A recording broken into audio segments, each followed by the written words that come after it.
श्री श्री राधा गोविंद भगवान की, श्री श्री राधा श्याम सुंदर जी की, श्री कृष्ण बलराम की, श्री वृंदावन धाम की, श्री गोवर्धन धाम की, श्री बरसाना धाम की, श्री गोपेश्वर महादेव की, श्री वृंदा देवी की, श्री राधा कुंड श्याम कुंड की, श्री श्री लाडली लाल की, श्री श्री नंदगांव कृष्ण बलराम की। जय जय श्री राधे श्याम। ओम नमो भगवते वासुदेवाय।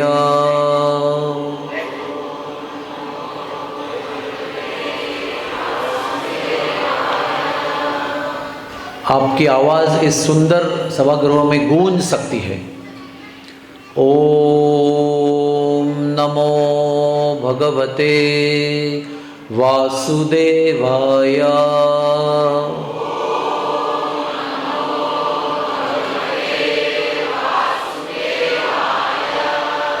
ओम नमो भगवते वासुदेवाय।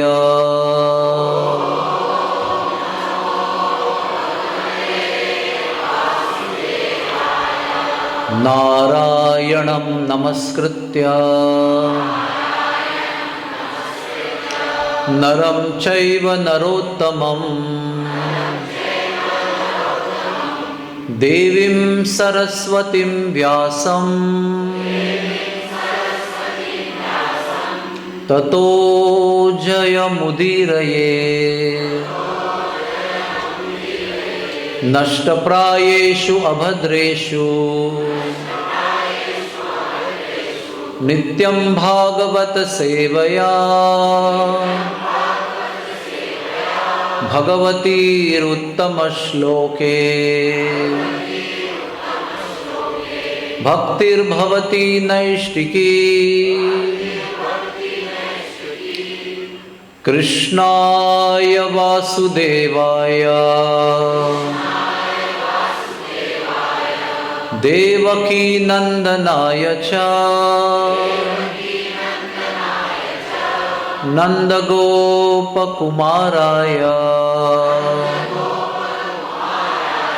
गोविंदाय नमो नमः। गोविंदाय नमो नमः। तप्त कांचन गौरांगी राधे वृंदावनेश्वरी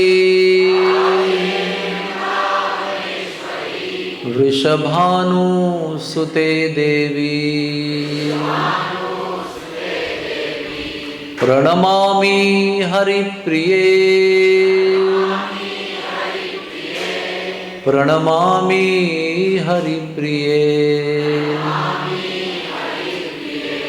जय श्री कृष्ण चैतन्य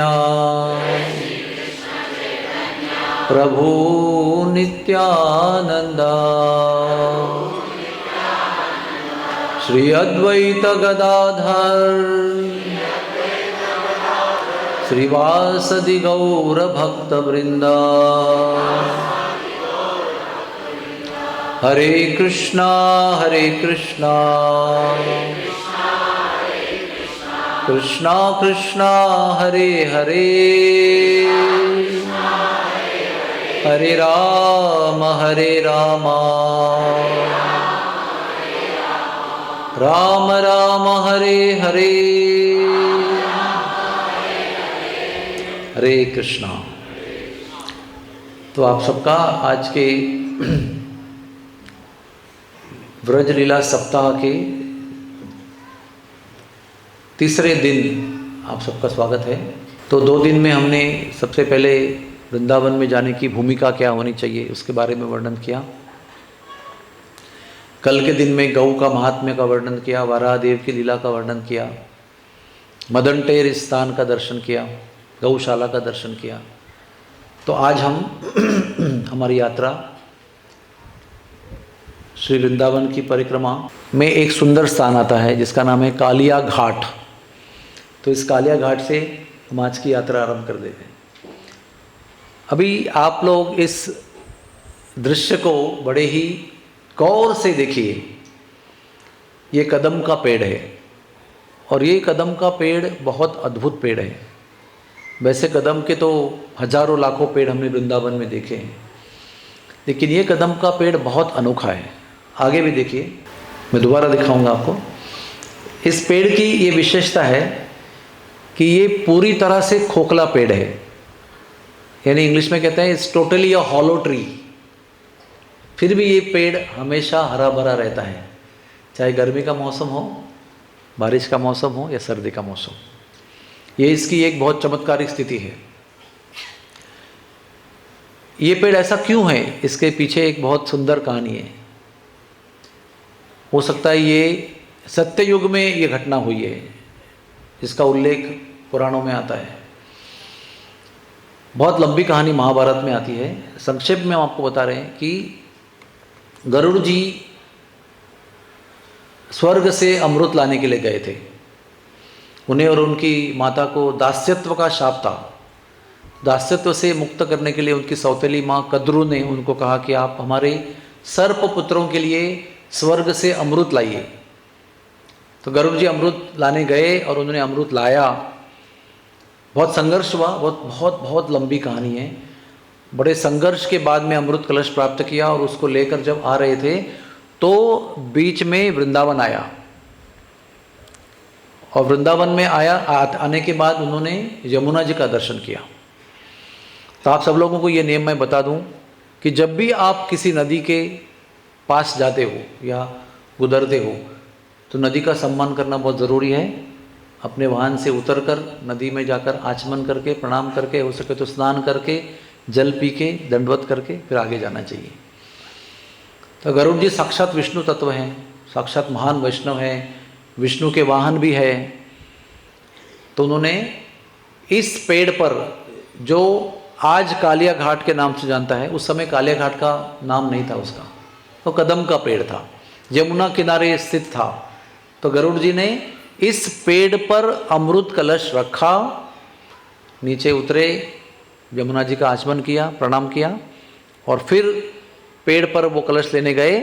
तो आगे उन्होंने देखा दूरदृष्टि से कि 28वें वैवस्वत मनु के द्वापर युग में कृष्ण आएंगे और इसी पेड़ पर चढ़कर यमुना में छलांग लगाएंगे कालिया नाग का दमन करने के लिए।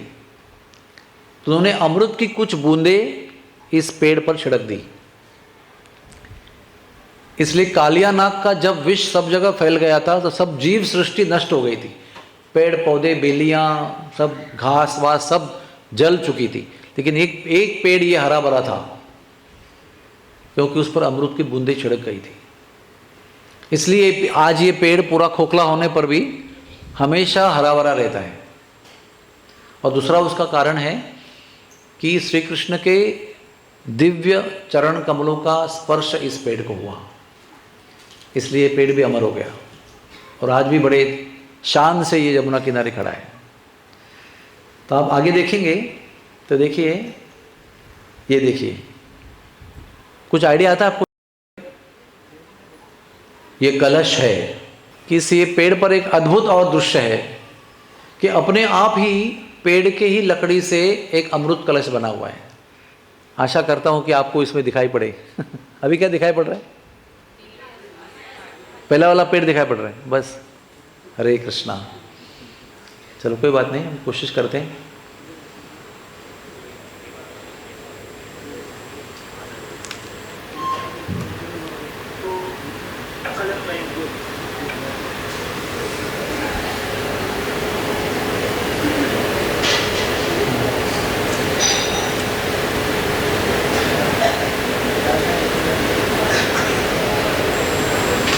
अभी दिखाई पड़ रहे हैं? कलश दिखाई पड़ रहे हैं? नहीं। तब तक आप भगवान के नाम का जप करो। हरे कृष्णा कृष्ण कृष्ण हरे हरे, हरे राम। और कहीं हाथ मत लगाना। हरे कृष्ण कृष्ण कृष्ण हरे हरे, हरे राम राम राम हरे हरे।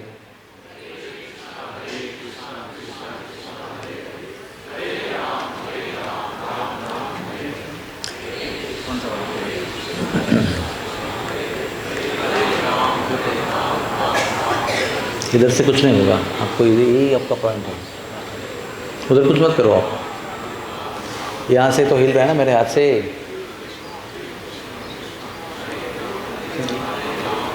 कोई बात नहीं, उसको भूल जाओ। तो कहने का तात्पर्य यह है कि भगवान के ऐसा चमत्कारिक दृश्य वहाँ पर उपलब्ध है कि मैं 30 साल तक वहाँ पर अनंत बार, मुझे गिनती पता नहीं, अनंत बार वहाँ पर प्रवचन कर चुका हूँ उस जगह पर। लेकिन 30 साल के पश्चात जो मैं एक बार प्रवचन किया तो वहाँ के जो पुरोहित थे वो बहुत प्रसन्न हो गए कथा सुनकर। उन्होंने कहा कथा सुनने के बाद, प्रभु जी आइए मैं आपको कुछ दिखाना चाहता हूँ। तो मैं गया उनके पीछे, थोड़ा साइड में, तो उन्होंने मुझे पीछे जाकर वो कलश दिखाया। तो 30 साल वहाँ पर भेंट देने के पश्चात भी मुझे दर्शन नहीं हुआ था। तो मुझे बड़ी अनुभूति वहाँ पर ऐसे हुई कि किसी भक्त की कृपा के बिना चमत्कारिक दृश्य कभी दिखाई नहीं पड़ता है। हम वृंदावन भी गए तो सबसे पहले गुरु महाराज के साथ में गए, उन्होंने दिखाया, देखो ये कालिया घाट है, ये यमुना है, ये मदन टेर है, ये ऐसे बहुत सारी चीज़ें। हाँ, बिना भक्त की कृपा से भगवान के संबंध की कोई भी वस्तु का दर्शन नहीं होता है, ये हमको सबको पता होना चाहिए। क्योंकि भगवान ने अपनी जो सारी रहस्यमय बातें हैं वो अपने भक्तों के अंदर इन्वेस्ट करके रखी हुई है। और जब भक्त कोई कृपा करता है तो आपको उसका दर्शन होता है। नहीं तो 30 साल जाने के बाद में इसमें दर्शन क्यों नहीं होना चाहिए? 30 साल के बाद में, अभी 36 साल हो गए, तो 6 साल में मैंने कम से कम 600 बार लोगों को वो दिखाया है क्योंकि है ही ऐसे अद्भुत चीज़। एक पेड़ के अंदर अपने आप कलश बना हुआ है, उसके अंदर हॉलो भी है, जगह भी है पात्र की, और वो पेड़ के लकड़ी में ही बना हुआ है। तो ऐसा ये कालिया घाट है। इसमें आज हम लोग के भारतवर्ष में कुंभ मेला होता है ना, कुंभ मेला। तो कुंभ मेला 4 जगह पे होता है, बताइए कहाँ कहाँ होता है? एक प्रयाग में होता है, एक उज्जैन में होता है, एक नासिक में होता है, और एक हरिद्वार में होता है ना। इसकी कहानी ये है कि जब भी देवासुर संग्राम हुआ था, समुद्र मंथन हुआ था, और समुद्र मंथन के बाद में अमृत का निर्माण हुआ था, तो गरुड़ जी, धन्वंतरी भगवान पैदा हुए थे, और उन्होंने वो कलश दिया तो वो गरुड़ जी लेकर भागे, तो उसके पीछे राक्षस भी भागे, उनका युद्ध हुआ, और उस छिना झपटी में 4 जगह पर अमृत के बूंद गिरे, एक त्रिवेणी में, एक हरिद्वार में, एक नासिक में और उज्जैन में। तो वहाँ पर हम लोग उस तिथि के अनुसार टेक्निकली उसको हम गणित करते हैं और उस तिथि को कुंभ मेला मनाया जाता है। लेकिन एक सबसे मूल और पुरातन कुंभ मेला जो है वो वृंदावन में मनाया जाता है।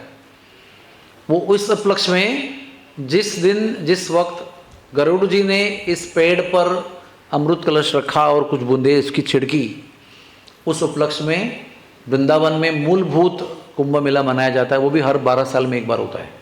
अभी हुआ था पिछले साल में। और इस कुंभ मेले में, उस कुंभ में फर्क क्या है? वो चिना झपटी वाला कुंभ मेला है। 4 जगह पे जो हुआ था वो चिना झपटी में जो बूंद गिरे थे उसकी वजह से कुंभ मेला मनाया जा रहा है। लेकिन वृंदावन में जो कुंभ मेला मनाया जाता है वो गरुड़ जी ने बड़े शांति से, बड़े प्रेम से गंगा जी, जमुना जी का आचमन किया था, स्नान किया था, वंदन किया था। उसके बाद बड़े ही प्रेम से उन्होंने वहाँ पर जल छिड़का था कुंभ अमृत का। इसलिए मूलभूत कुंभ मेला जो है वृंदावन में होता है। ये बहुत लोगों को पता नहीं है। लेकिन जैसा कुंभ मेला त्रिवेणी में होता है वैसे ही बड़ी शान से, बड़ी जोरदार तरीके से देवरा बाबा घाट के, केशी घाट के आगे जितने भी जगह है खुली, वहाँ पर हजारों तंबू लगते हैं भारत के अनेक संप्रदायों के, और बड़े बड़े महंत आकर वहाँ पर स्नान करते हैं। ये कहानी हुई कुंभ मेले की। द्वापर में, वैवस्वत मनु के 28वें द्वापर में जब कृष्ण भगवान ने जन्म लिया, द्वापर के अंत में, तो गरुड़ और कालिया का युद्ध हुआ। अभी वैसे देखा जाए तो गरुड़ और कालिया 2 बहनों के बेटे हैं।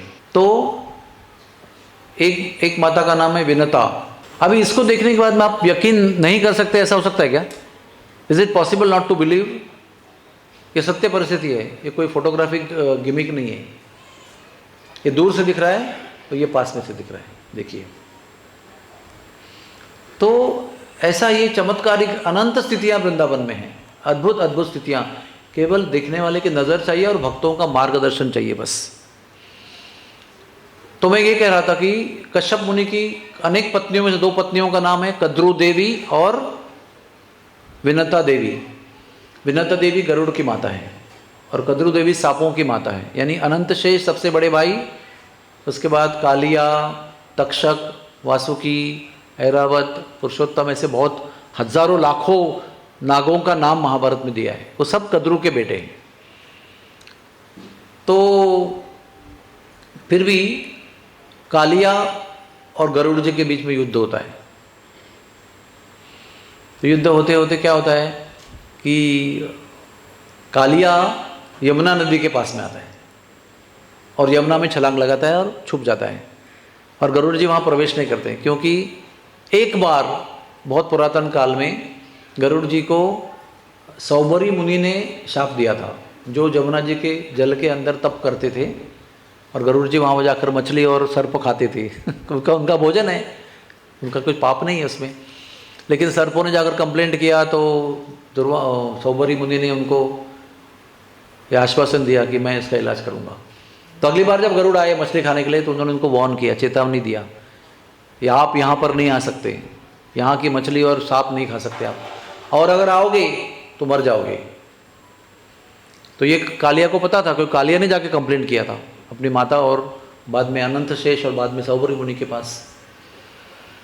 तो गरुड़ जी तो विष्णु तत्व हैं, वो चाहते तो वो सौबरी मुनि का शाप को भी खुद काट सकते थे, इतनी शक्ति थी। लेकिन सौबरी मुनि वैष्णव है, इसका आदर रखते हुए शाप प्राप्त होने के बाद भी गरुड़ जी ने कोई विरोध नहीं किया, कोई संघर्ष नहीं किया, सर झुकाया, प्रणाम किया और चले गए। और जैसे कालिया ने युद्ध करते करते नदी में प्रवेश किया, तो कालिया भी मरने वाला था तो आश्रय लिया जल के अंदर उसने, ये जानते हुए कि गरुड़ जी को यहाँ पर शाप है।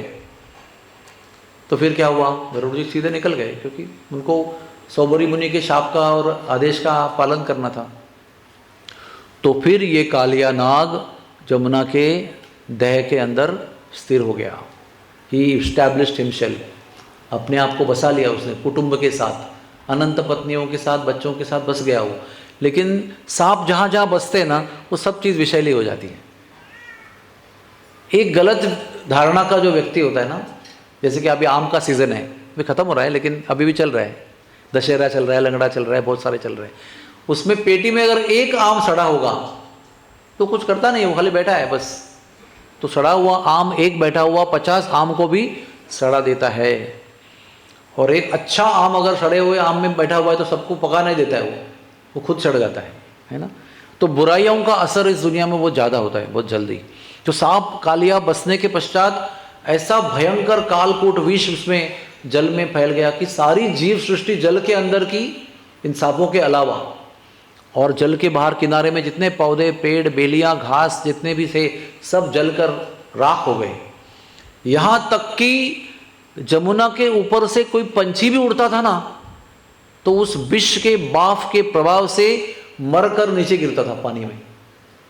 जल का स्पर्श भी जरूरत नहीं है, जल के ऊपर जो खोलता हुआ जल था विष के वजह से, इतना खतरनाक पॉइजन था उसके अंदर, उसके बाफ में जो भी पक्षी आया तो भी मर के खत्म हो जाता था।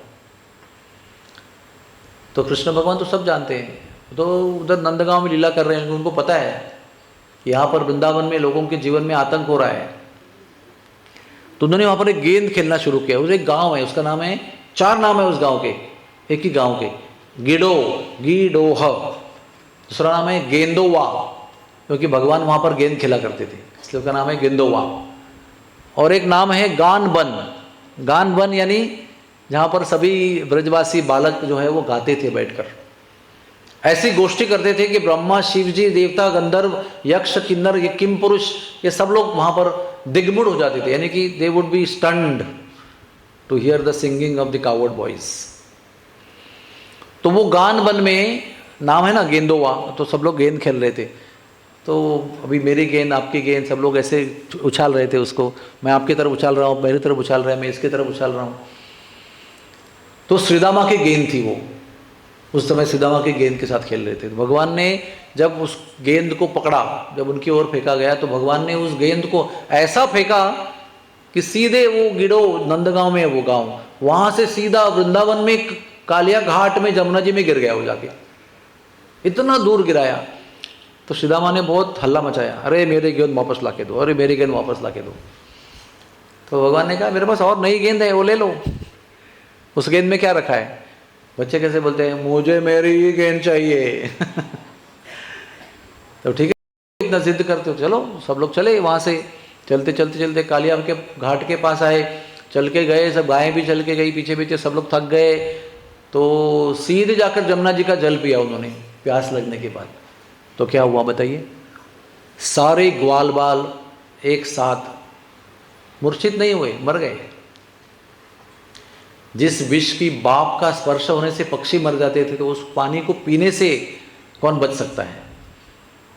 और उस दिन एक और अद्भुत बात थी, उस दिन बलराम जी का बर्थडे था, उस दिन बलराम जयंती थी, यानी श्रावण पूर्णिमा का दिन था वो। तो रोहिणी माता ने अपने प्रिय बलराम जी को बोला कि आपका बर्थडे है, आपको अभिषेक होना है आपका, और साधु संतों को दान देना है, उनका आशीर्वाद लेना है, तो आप मत जाना आज गौचारण करने के लिए, कृष्ण को जाने देना।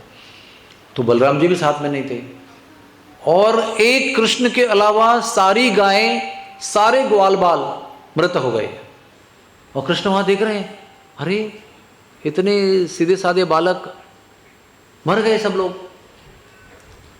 तो भगवान ने अपनी दिव्य दृष्टि सभी ग्वाल बालों पर ऐसे घुमाई, तो कहते हैं कृपा कटाक्ष, हाँ, मर्सीफुल ग्लांस, सब पर ऐसे उन्होंने नज़र घुमाई, तो सब जीवित हो गए। और ये भूल गए कि उन्होंने विष पिया था और पानी पिया था और मर गए थे। और उनकी आंखों के सामने भगवान ने, ये जो पेड़ आपको दिख रहा है ना, ठीक से देखना उसको बराबर से, हाँ देखो,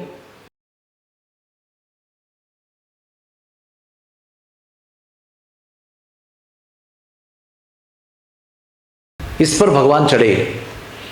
और कहते हैं जैसे पहलवान होता है ना, पहलवान वो क्या करता है, जब कुश्ती खेलने का समय आता है ना, तो जो ऊपर ऐसा वस्त्र पहना ना, मैंने पहना ऐसा, उसको निकाल के कमर में बांध लेते हैं ऐसे, गांठ है वैसा, और फिर ऐसे ऐसे जैसे मल्ल करते हैं ना, वैसे आवाज़ किया भगवान ने। और सब लोगों को समझ में आया कि अभी भगवान इसमें कूदने वाले हैं। सबको ये भी ध्यान में आया था कि अभी इसमें कालिया का विष है।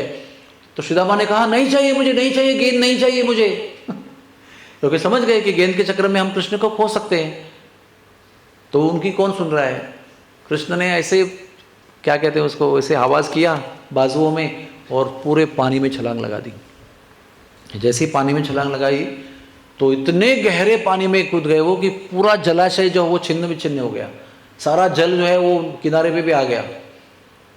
तो सब लोग डरने लगे, और बहुत देर तक कुछ, क्या कहते हैं उसको, कृष्ण का कोई दर्शन ही नहीं है। देखिए अभी मैं आपको दिखाता हूँ, इस चित्रपट को देखिए आप, है ना, ये तो बहुत देर के बाद का दृश्य है। बहुत देर, 2 घड़ी तक कृष्ण का दर्शन ही नहीं हुआ। और 2 घड़ी के बाद में क्या हुआ, जल के ऊपर एक खून का लहर आ गया पूरा ऐसा। तो अभी पता नहीं कालिया का खून है कि कृष्ण का खून है, नोबडी न्यू। और अंदर बहुत घमासान युद्ध हुआ। श्रीमद् भागवत में 10वें स्कंद में बहुत सुंदर विस्तार पूर्वक इसका रोमांचकारी वर्णन दिया है। सभी लोग सांस रोककर देख रहे थे। उतने में खबर पहुंची नंदगांव में, रोहिणी मैया को, बलराम की मैया को, बलराम को, नंद बाबा को, सबको खबर पहुंच गई कि कालिया को मारने के लिए कूद गया है। तो सब लोग वहां से भाग के आए बलराम जी को लेकर। कैसे आए वो? ग्वाल बालों के और गायों के चरण चिन्हों को फॉलो करते करते वो आए। कोई उनका जीपीएस नहीं था, ये अद्भुत जीपीएस है। कृष्ण के चरण कमल बलराम देख रहे हैं, और गायों के चरण कमल सब ग्वाल बाल देख रहे हैं। कि रोज वो तो ग्वाल बाल है ना, उनको पता है कैसे ढूंढना है रास्ता, जंगल में कैसे चलना है। तो ये चरण चिन्ह ढूंढते ढूंढते पहुंच गए, यशोदा पहुंच गई, और देखा तो खून का लहर नदी में आ गया।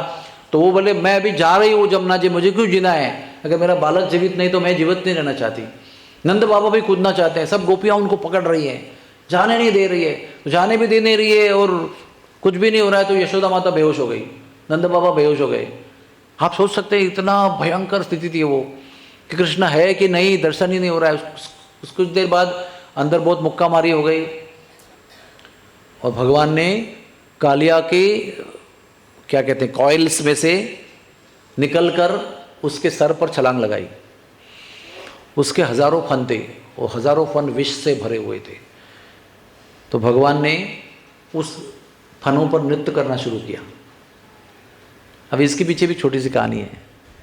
एक बार राधा रानी कृष्ण की नृत्य की गुरु है और जमुना किनारे राधा रानी ने कृष्ण भगवान को नृत्य सिखाया है। और हमारे कृष्ण भगवान इतने, अपनी लोकल भाषा में क्या कहते, इतने चालू थे कि राधा रानी का संग बहुत देर तक मिलना चाहिए, इसलिए इतने होशियार होने पर भी जानबूझकर रॉन्ग स्टेप डालते थे। अभी समझो आपने एक स्टेप दिखाया और तुरंत सीख गया तो क्लास खत्म। तो क्लास लंबा चलना चाहिए, राधा रानी का संग लंबा मिलना चाहिए, इसलिए वो जानबूझकर स्टेप्स रॉन्ग डालते थे।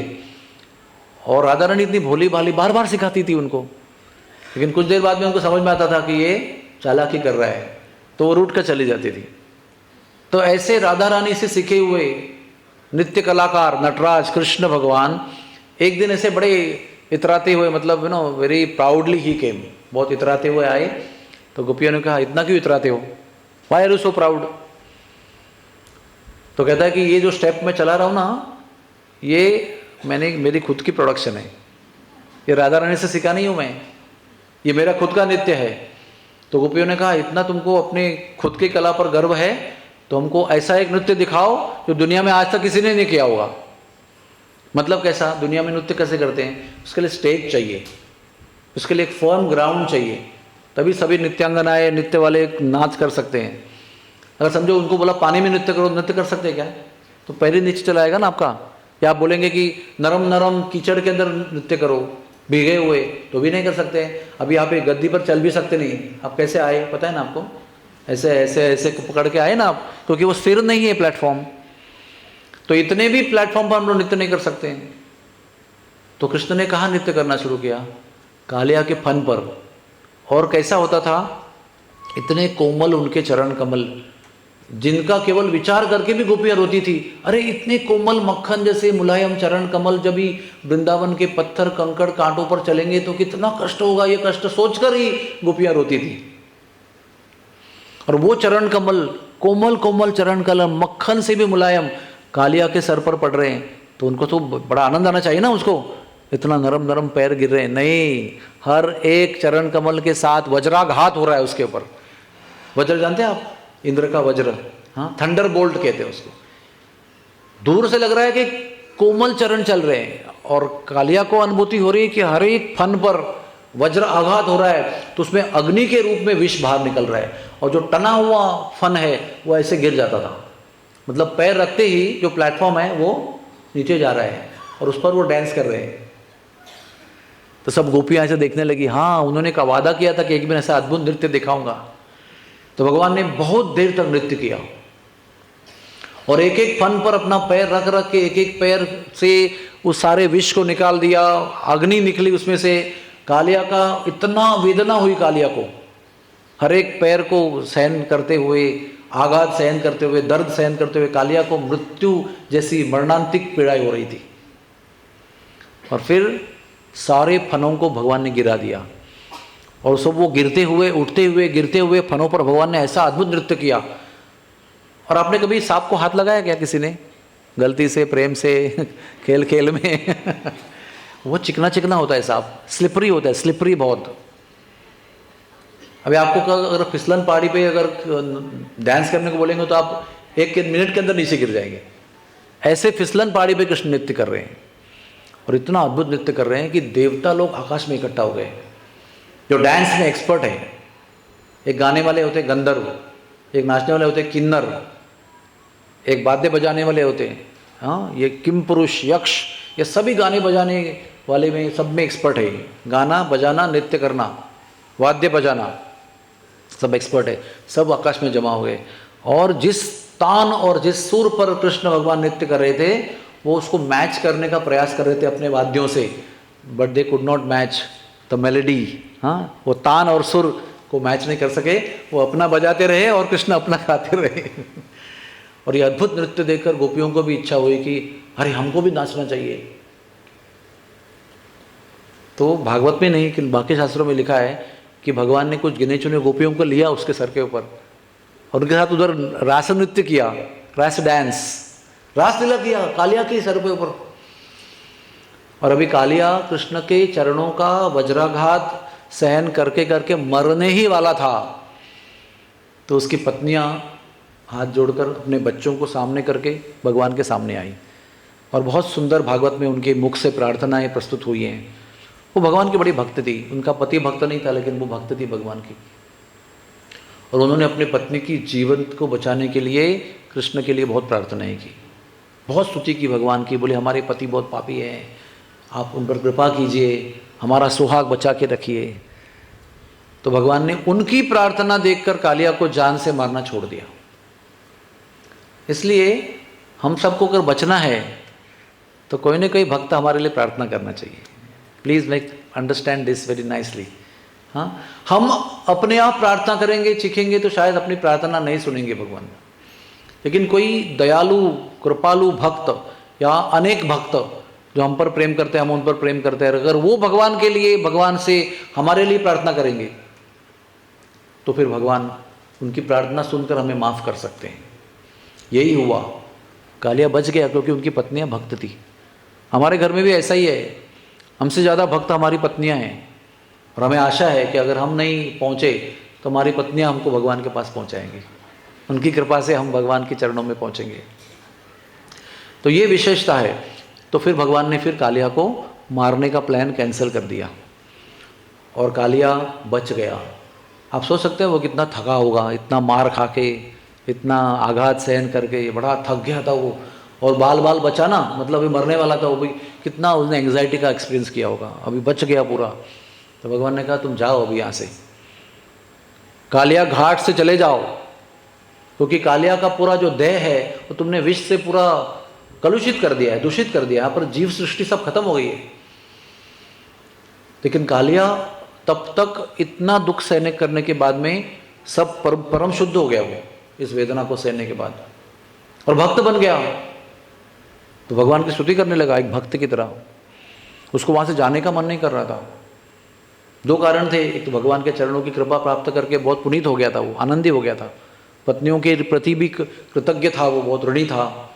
और दूसरा, उसको जाने का दिल नहीं था क्योंकि उसको पता था अगर बाहर निकलूंगा जमुना जी के तो क्या होगा, क्या होगा, गरुड़ जी वेट कर रहे होंगे उसके लिए, बाहर आ जा तू। तो उसने भगवान से कहा कि मैं बाहर जाऊंगा तो गरुड़ जी मुझे वध कर देंगे मेरा, मैं तो छुप के बैठा हूँ उसके भय से। तो भगवान ने एक सुंदर उसको उत्तर दिया, तुम्हें दिखाई नहीं पड़ता होगा लेकिन हम सब देख रहे हैं कि मैंने जो नृत्य किया तुम्हारे सर के ऊपर, तुम्हारे हर फन मेरे चरणों का चिन्ह देखेगा तो आपको मारेगा नहीं, आपको वंदन करेगा वो। क्या आपने भगवान की अनोखी कृपा प्राप्त की है कि भगवान ने आपके सर पर नृत्य किया है ना। यहाँ तक कि वो जो कालिया की पत्नियां थी ना, वो भी अपनी प्रार्थना में कहती है पता नहीं इतना पाप करने के बाद में कौन सा पुण्य था इसके हिसाब में जिसकी वजह से आपने उनके सर पर नृत्य किया। अरे आपके चरण कमल प्राप्त करने के लिए ऋषि मुनि युगों युगों तक तपस्या करते हैं, फिर भी उनके चरण कमल क्या, चरण कमल के नाखून से निकलने वाले अनंत कोटि किरणों में से एक किरण भी नजर नहीं आता है उनको। ऋषि मुनियों को तपस्या करने वाले, तो कोई राक्षस नहीं है वो, भगवान का द्वेषी करने वाले भी नहीं है, विषैले भी नहीं है। और ऐसे चरण कमल के नाखून से निकलने वाले किरणों को तो भूल जाओ, साक्षात चरण कमल भगवान स्वेच्छा से उसके सर पर धारण करवा रहे हैं। और इतना प्रेममयी, इतना सुंदर नृत्य किया कि देवता भी हैरान हो गए। तो वो भी आश्चर्यचकित है उनकी पत्नियां, कैसा क्या पुण्य किया हमारे पति ने। तो इसको अनन्य कृपा कहते हैं। और बच गए अपनी पत्नियों की प्रार्थना की वजह से। तो फिर भगवान ने जब आश्वस्त किया तो फिर वो वहाँ से निकले हैं, लेकिन उनकी पत्नियों को और उसको दोनों को ही ब्रिज के बाहर जाने का दिल नहीं हो रहा था। तो आगे एक जगह है जो हमारी स्लाइड में नहीं है, लेकिन उसका नाम है अजय वन। हाँ, अजय वन। उस अजय वन में वो रुके जाके वो, क्योंकि उनके कहते ना पैर आगे नहीं बढ़ रहे थे उनके। तो उसी अजय वन में अघासुर का वध भगवान ने किया था। तो वहाँ पर जाके कालिया नाग रुके और बहुत दिन के बाद में फिर आदेश था इसलिए वो निकल गए। और किसी को पता है वो कालिया नाग कहाँ गए वहाँ से? आज भी कालिया नाग जीवित है। हमारे विश्व में एक आइलैंड है, फिजी आइलैंड, उसका नाम है रमणक द्वीप। शास्त्र में लिखा है रमणक द्वीप। उस रमणक द्वीप ने भगवान ने उसको आदेश दिया था कि वहाँ जाके बसो आप। और रमणक द्वीप में आज भी कालिया बसे हुए हैं, लेकिन वो कालिया राक्षस नहीं है, कालिया द्वेषी नहीं है, कालिया परम भक्त वैष्णव है वहाँ पर जो रुके। और उस देश की जो क्या कहते हैं उसको, पूजनीय वंदनीय विग्रह है भगवान का, मतलब पूजनीय वंदनीय विग्रह है, वो कालिया है। He is the worshipable deity of Fiji island. और आज भी उसकी पूजा होती है फिजी आइलैंड में। बहुत विशाल नाग की मूर्ति बना के रखी है जलाशय के अंदर, और कालिया आज भी वहाँ पर निवास करता है एक भक्त बनकर। तो ये कालिया घाट जो है आप दर्शन कीजिए, देखो ये सब कालिया का मूर्ति बना के रखा हुआ है वहाँ पर,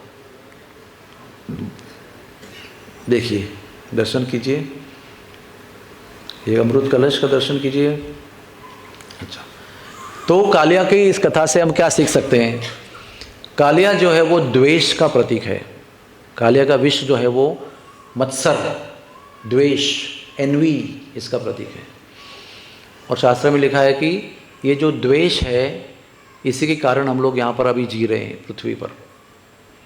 ये मनुष्य शरीर धारण करके हम लोग भौतिक दुनिया में क्यों जी रहे हैं? भगवान और भगवान के भक्तों के प्रति द्वेष के कारण जी रहे हैं। आज हम जानते भी नहीं हैं कि हमारे अंदर भगवान के प्रति द्वेष है। हम सोचते हैं भगवान के भक्त हैं हम, वी लव हिम। लेकिन जब कोई परीक्षा होती है तो उस परीक्षा में पता चलता है कि हमारा जो अधिक हमारा प्रेम जो है हमारे धन पर, हमारे यश पर, हमारे कीर्ति पर, हमारे अधिकार पर है। और जब भगवान उस अधिकार को छीनना चाहते हैं तो हम लड़ते हैं भगवान से, जूझते हैं प्रति परिस्थिति से। हाँ, तभी हमारा अंदर का जो विष है मत्सर का वो बाहर आ जाता है। तो ये मत्सर जो है इसको नष्ट करना है तो कृष्ण की शरण में जाना पड़ेगा। जैसे नागपत्नियाँ गई भगवान के शरण में, अपने आप अपने बलबूते पर, अपनी साधना के बल पर हम हमारे अंदर के मत्सर को नष्ट नहीं कर सकते हैं। लेकिन अगर हम, जैसे कालिया के ऊपर भगवान ने नृत्य किया, वैसे अगर हमारे हृदय में अगर हम भगवान को नृत्य करने को, यानी जो भी करना है वो करने के लिए अनुमति देंगे तो ये विष एक एक दिन करके बाहर निकलेगा। जैसे धीरे धीरे एक एक कदम को लगते हुए एक एक फन से विष निकला, और फिर कुछ समय, बहुत समय के बाद कालिया विष रहित हो गया। He became bereft of all the poison. तब सब लोगों को इस जगह पर खड़े होते हुए देखिए, आपको मैं दिखाता हूँ। आप मन में सोचिए कि आप उस जगह पर हो, पेड़ के किनारे, पेड़ को वंदन करो। ये कल्प वृक्ष है। कल्प वृक्ष का अर्थ होता है जो भी आपकी भगवान के विषय में इच्छा है, वो सब इच्छाओं को पूर्ण करने वाले वृक्ष को कल्प वृक्ष कहते हैं। तो आप यहाँ पर प्रार्थना कीजिए कि भगवान, हमारे अंदर जो भी द्वेष है, बाकी लोगों के प्रति है, कंपिटिटर्स के प्रति हमारा द्वेष है, आपके प्रति द्वेष हो सकता है, आपके भक्तों के प्रति हो सकता है, संतों के प्रति हो सकता है। संतों के प्रति द्वेष क्यों हो सकता है? क्योंकि वो कहते हैं ये छोड़ दो, वो छोड़ दो, ये मत करो, वो मत करो। तो हमें उनका गुस्सा आता है कि ये हमें, तो हम गए थे आशीर्वाद मांगने के लिए कि हमारे बेटे की शादी हो जाए, और ये कह रहे हैं कि भजन करो भगवान का, ये सब माया है। तो वो गुस्सा आता है हमको। तो ये सारे प्रकार के द्वेष हमारे अंदर से नष्ट हो जाएं, आपके विषय में श्रद्धा, प्रेम और भजन भक्ति उत्पन्न हो, ये प्रार्थना करने का स्थान है। इस स्थान पर जो द्वेष से मुक्त होने के लिए प्रार्थना करता है वो मुक्त हो जाता है। आगे जाकर इस स्थान के पीछे एक सुंदर स्थान है जिसका नाम है समाधि, प्रबोधानंद सरस्वती ठाकुर की समाधि। संक्षेप में इनका परिचय ऐसा है कि दक्षिण भारत में जब चैतन्य महाप्रभु गए थे रंगनाथ जी के मंदिर में, तो वेंकट भट्ट नाम के भक्त के घर में रुके थे। 4 महीने चतुर्मास्य में उन्होंने वहाँ पर निवास किया, श्री रंगनाथ जी के मंदिर के प्रमुख पुजारी के घर पे, और दिन रात वहाँ पर कृष्ण कथा, कृष्ण कीर्तन किया। तो उस कृष्ण कथा के मंडली में 4 लोग थे। एक वेंकट भट्ट स्वयं, एक उनका पुत्र गोपाल भट्ट, एक चैतन्य महाप्रभु, और एक वेंकट भट्ट का भाई प्रबोधानंद सरस्वती, जो आगे जाकर संन्यास लिया उन्होंने। ये 4 जन लोगों ने 4 महीने पूरी रात भर चैतन्य महाप्रभु के मुख से भगवत कथा और कीर्तन और आनंद लिया। इसके प्रभाव से गोपाल जो था वो आगे जाके गोपाल भट्ट गोस्वामी बने, राधा रमन जी के, आगे बताएंगे आपको। और प्रबोधानंद जी फिर वहाँ से वृंदावन में आए और प्रबोधानंद जी ने श्री वृंदावन महिमामृत ग्रंथ लिखा है, राधा सुधा निधि नाम का ग्रंथ लिखा है। ये बहुत ही ऊंचे स्तर के ग्रंथ हैं। इसमें वृंदावन की ऐसी महिमा लिखी है जो सुनकर हम लोग हैरान हो जाएंगे। तो वो प्रबोधानंद जी सरस्वती एक वृंदावन के ऐसे अनोखे चहीते भक्त थे। You can say he was a fanatic devotee of Vrindavan Dham. तो उनकी ये समाधि है, इस पर भी आप दर्शन कीजिए। यहाँ पर क्या प्रार्थना कर सकते हैं? यहाँ पर प्रार्थना कीजिए कि आप में जो वृंदावन के प्रति अलौकिक आकर्षण है, उसका एक कण का आकर्षण हमारे अंदर भी उत्पन्न हो जाए तो हमारा जीवन सफल हो जाए। क्योंकि वृंदावन धाम के प्रति जिसको आकर्षण है वो कृष्ण को प्रिय हो जाता है। और आकर्षण हमारे अंदर नहीं है, हमारे अंदर आकर्षण दुनियादारी की चीज़ों के लिए है। मन वही भागते रहता है, चाहता तो बहुत कुछ है लेकिन भागता वही है। तो वो मन की भागने की दिशा बदल के आपकी ओर आ जाए, ये प्रार्थना ज़रूर आप प्रबोधानंद जी से कर सकते हैं। क्योंकि वो ऐसे आचार्य हैं जिनके मन में अथाह सागर है वृंदावन के प्रति प्रेम का, और वो प्रेम का एक बिंदु आपको दे सकते हैं। तो आइए प्रणाम करें श्रील प्रबोधानंद सरस्वती महाराज जी को। ये उनकी समाधि है, बहुत सुंदर। आगे हम चलेंगे एक सुंदर स्थान पर जो वृंदावन का महत्वपूर्ण स्थान है। 7 मंदिरों में से एक महत्वपूर्ण मंदिर है जिसका नाम है राधा मदन मोहन मंदिर। अभी कालिया के मर्दन करने के लीला में भगवान ना बहुत ठंडे जल में बहुत समय तक रहे। तो जब कालिया का मर्दन किया उन्होंने, तो जब जल के बाहर आए ना तो बहुत क्या कहते हैं इसे, ठंड लग रही थी उनको बहुत। It was very cold. और तो भगवान को कोई ठंड लगने की ज़रूरत नहीं, भगवान तो भगवान है, लेकिन वो लीला करने के लिए, सबको आनंद देने के लिए बहुत सारे अद्भुत कार्य करते हैं। तो लौकिक दृष्टि से उनको, सबको लग रहा था, उनको भी लग रहा था कि बहुत ठंड लग रही है। तो पास में एक छोटा सा टील है, हिलॉक, टेकड़ी मराठी में कहते हैं उसको, उसमें भगवान चढ़ गए और वहाँ पर जाके बैठ गए। तो वहाँ पर 12 सूर्यों ने आकर भगवान को हीट दिया। हमारे मेडिकल में उसको कहते हैं हीट फोमेंटेशन। कोई अगर बहुत सर्दी लग गया होगा ना तो उसको वो इनक्यूबेटर में रखते हैं और हीट देते हैं। तो पहले वो नॉर्मल टेम्परेचर हो जाता है, फिर उसका टेम्परेचर बढ़ता है, फिर उसको पसीना आता है, फिर वो ठीक हो जाता है। तो भगवान भी काँप रहे थे। तो एक सूर्य नहीं, 12 ब्रह्मांडों से 12 सूर्य आए, आदित्य, और उन्होंने भगवान को गर्मी दिया। पहले भगवान वार्म हो गए, उष्ण हो गए, फिर उनको पसीना आया। अब भगवान के पसीने को पसीना नहीं कहते हैं, उनको कहते हैं स्वेद जल, दिव्य स्वेद जल कहते हैं। भगवान दिव्य शरीर से जो पसीना निकलता है, हमारे शरीर से जो जल निकलता है उसको हम पसीना कहते हैं, जिसको बदबू आती है। जब भगवान के दिव्य शरीर से जल निकलता है, स्वेद जल, तो उसमें सुगंध आती है। तो वो सुगंधित जल भगवान के सारे छिद्रों से निकला और उस टेकड़ी से नीचे आकर एक सरोवर बन गया उसका नाम है प्रस्कंदन सरोवर। और जिस जगह पर भगवान बैठे थे उसका नाम है द्वादश आदित्य टील। द्वादश मतलब 12, आदित्य मतलब सूर्य, और टील मतलब वो जगह जहाँ पर भगवान बैठे थे। तो देखिए ये वो टेकड़ी है। ये पर मंदिर जो है वो ना जमीन के स्तर पर नहीं है, वो ऊपर के स्तर पर है, इट्स ऑन द हिल। और देखिए ये हम अभी ऊपर आ गए हैं। अभी देखिए एरियल व्यू, हाँ क्या कहते हैं उसको, ड्रोन व्यू। अभी ड्रोन व्यू के अंदर देखेंगे, देखो ये मैदान है, हाँ, और आपके लेफ्ट साइड में एक वाइट स्ट्रक्चर है, दिखाई पड़ रहा है आपको वाइट स्ट्रक्चर, छोटा सा वाइट स्ट्रक्चर है आपके लेफ्ट साइड में। वो जगह है जहाँ पर भगवान बैठे थे। ये देखो द्वादश आदित्य टील, इस जगह पर भगवान ने बैठकर सूर्यों से अपनी सेवा स्वीकार की थी। और फिर ये वो मंदिर है। इसकी मंदिर की भी छोटी सी कहानी है, वैसे तो बड़ी लंबी लंबी कहानी है, मैं आपको संक्षेप में बताऊंगा। सनातन गोस्वामी, 6 गोस्वामियों से एक प्रमुख गोस्वामी का नाम है सनातन गोस्वामी, और ये और उनके भाई रूप गोस्वामी दोनों बड़े ही विद्वान थे, बड़े अमीर थे।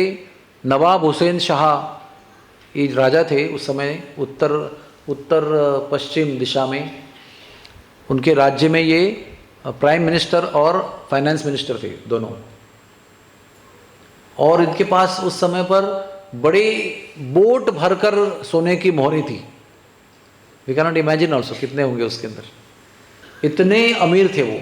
लेकिन चैतन्य महाप्रभु के आकर्षण की वजह से सब कुछ छोड़कर, सब ब्राह्मणों में, गरीबों में धन बांटकर, केवल एक कोपिन पहनकर, जिसको हम लंगोटी कहते हैं, वो पहनकर वो वृंदावन में आए और पेड़ के नीचे निवास करने लगे। क्या कहते हैं उसके लिए?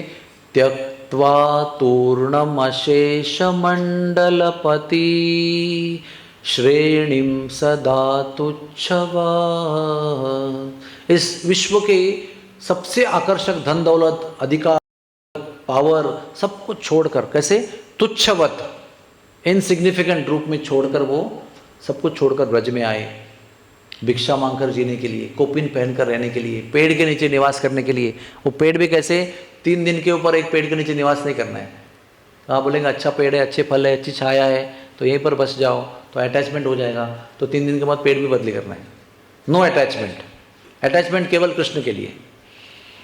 ऐसे सनातन गोस्वामी इस स्टील पर, जो ऊपर आपको दिखाई पड़ रहा है ना, मैंने आपको दिखाया, इस स्टील पर, जहाँ पर अभी मंदिर दिखाई पड़ रहा है, वहाँ पर वो रहने लगे। तो एक दिन वो भिक्षा करते थे। उस समय वृंदावन में भिक्षा करने के लिए कोई रहता ही नहीं था, वृंदावन पूरा जंगल था, तो भिक्षा करने के लिए मथुरा जाना पड़ता था। आज हम कल्पना भी नहीं कर सकते हैं, वृंदावन इतना पैक हो गया है। उस समय वृंदावन में एक गृहस्थ का घर नहीं था, केवल भजन करने वाले साधु रहा करते थे। जंगल में, गुफा में, पेड़ के नीचे, पेड़ के अंदर रहते थे। और ये हफ्ते में एक बार भिक्षा करने मथुरा जाते थे। तो एक बार भिक्षा करने गए तो एक घर पे, अभी थोड़ा सा आगे जाते हैं, ये जगह जो है ना, ये अद्वैत वट है। हाँ, इसकी कथा आपको पहले बताते हैं, फिर आपको उसका कनेक्शन लगेगा।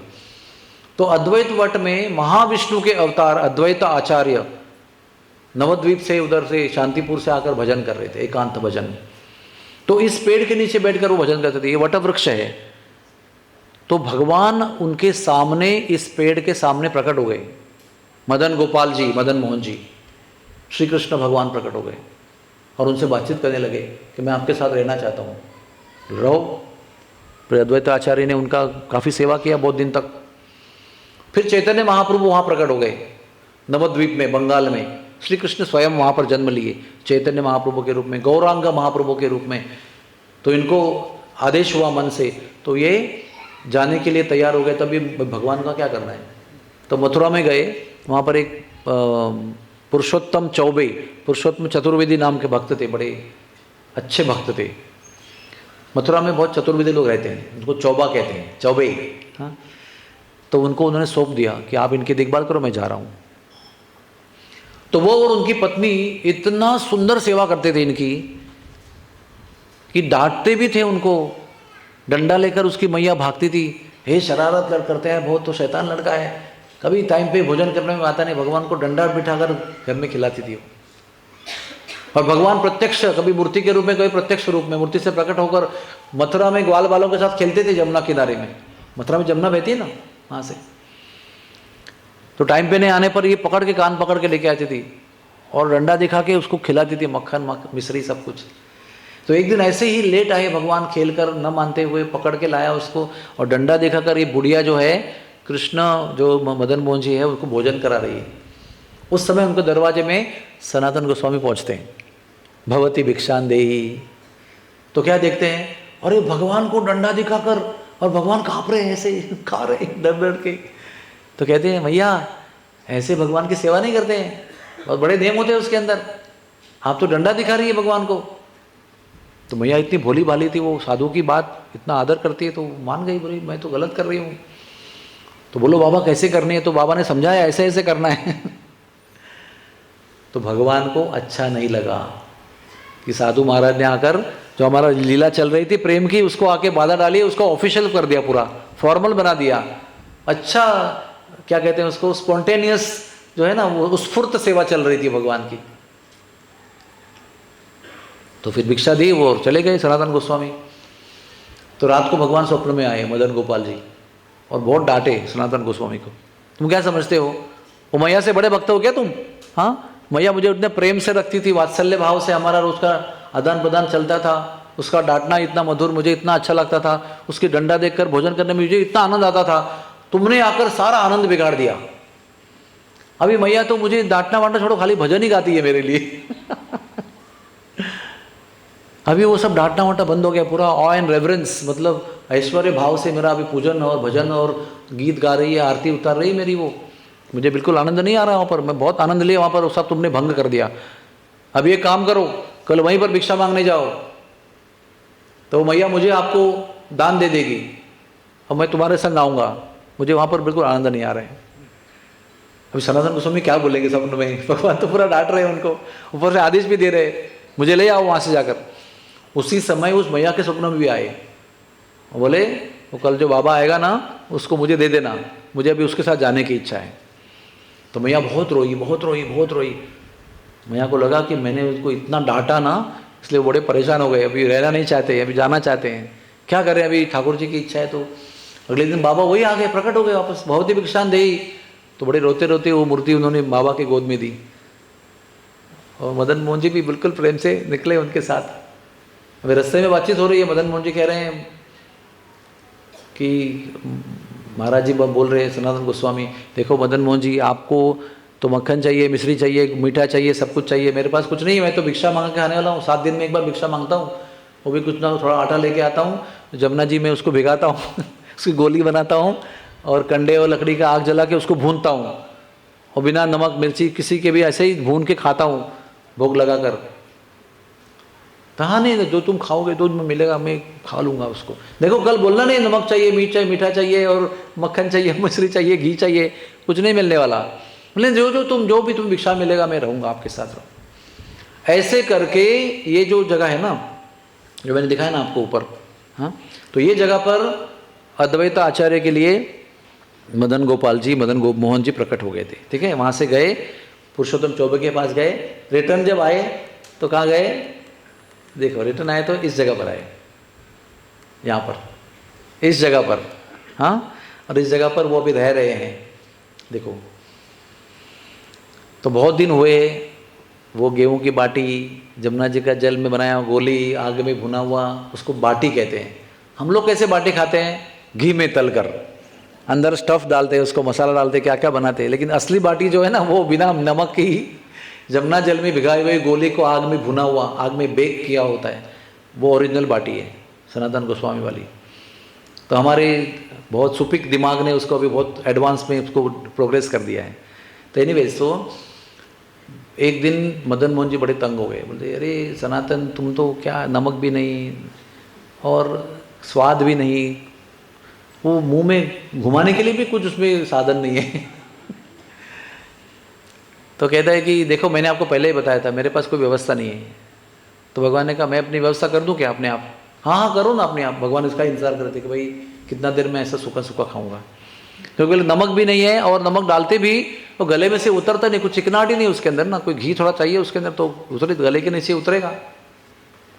मेरे पास कोई व्यवस्था नहीं है। तो उस समय भगवान ने अपनी व्यवस्था की। कैसी व्यवस्था की? एक रामचंद्र कपूर नाम का व्यापारी था, वो पंजाब मुल्तान से निकला और उसका ना नमक का व्यवसाय था, और वो जमुना जी में आकर आगरा जाकर उसको नमक बेचकर अपना बिजनेस करना था।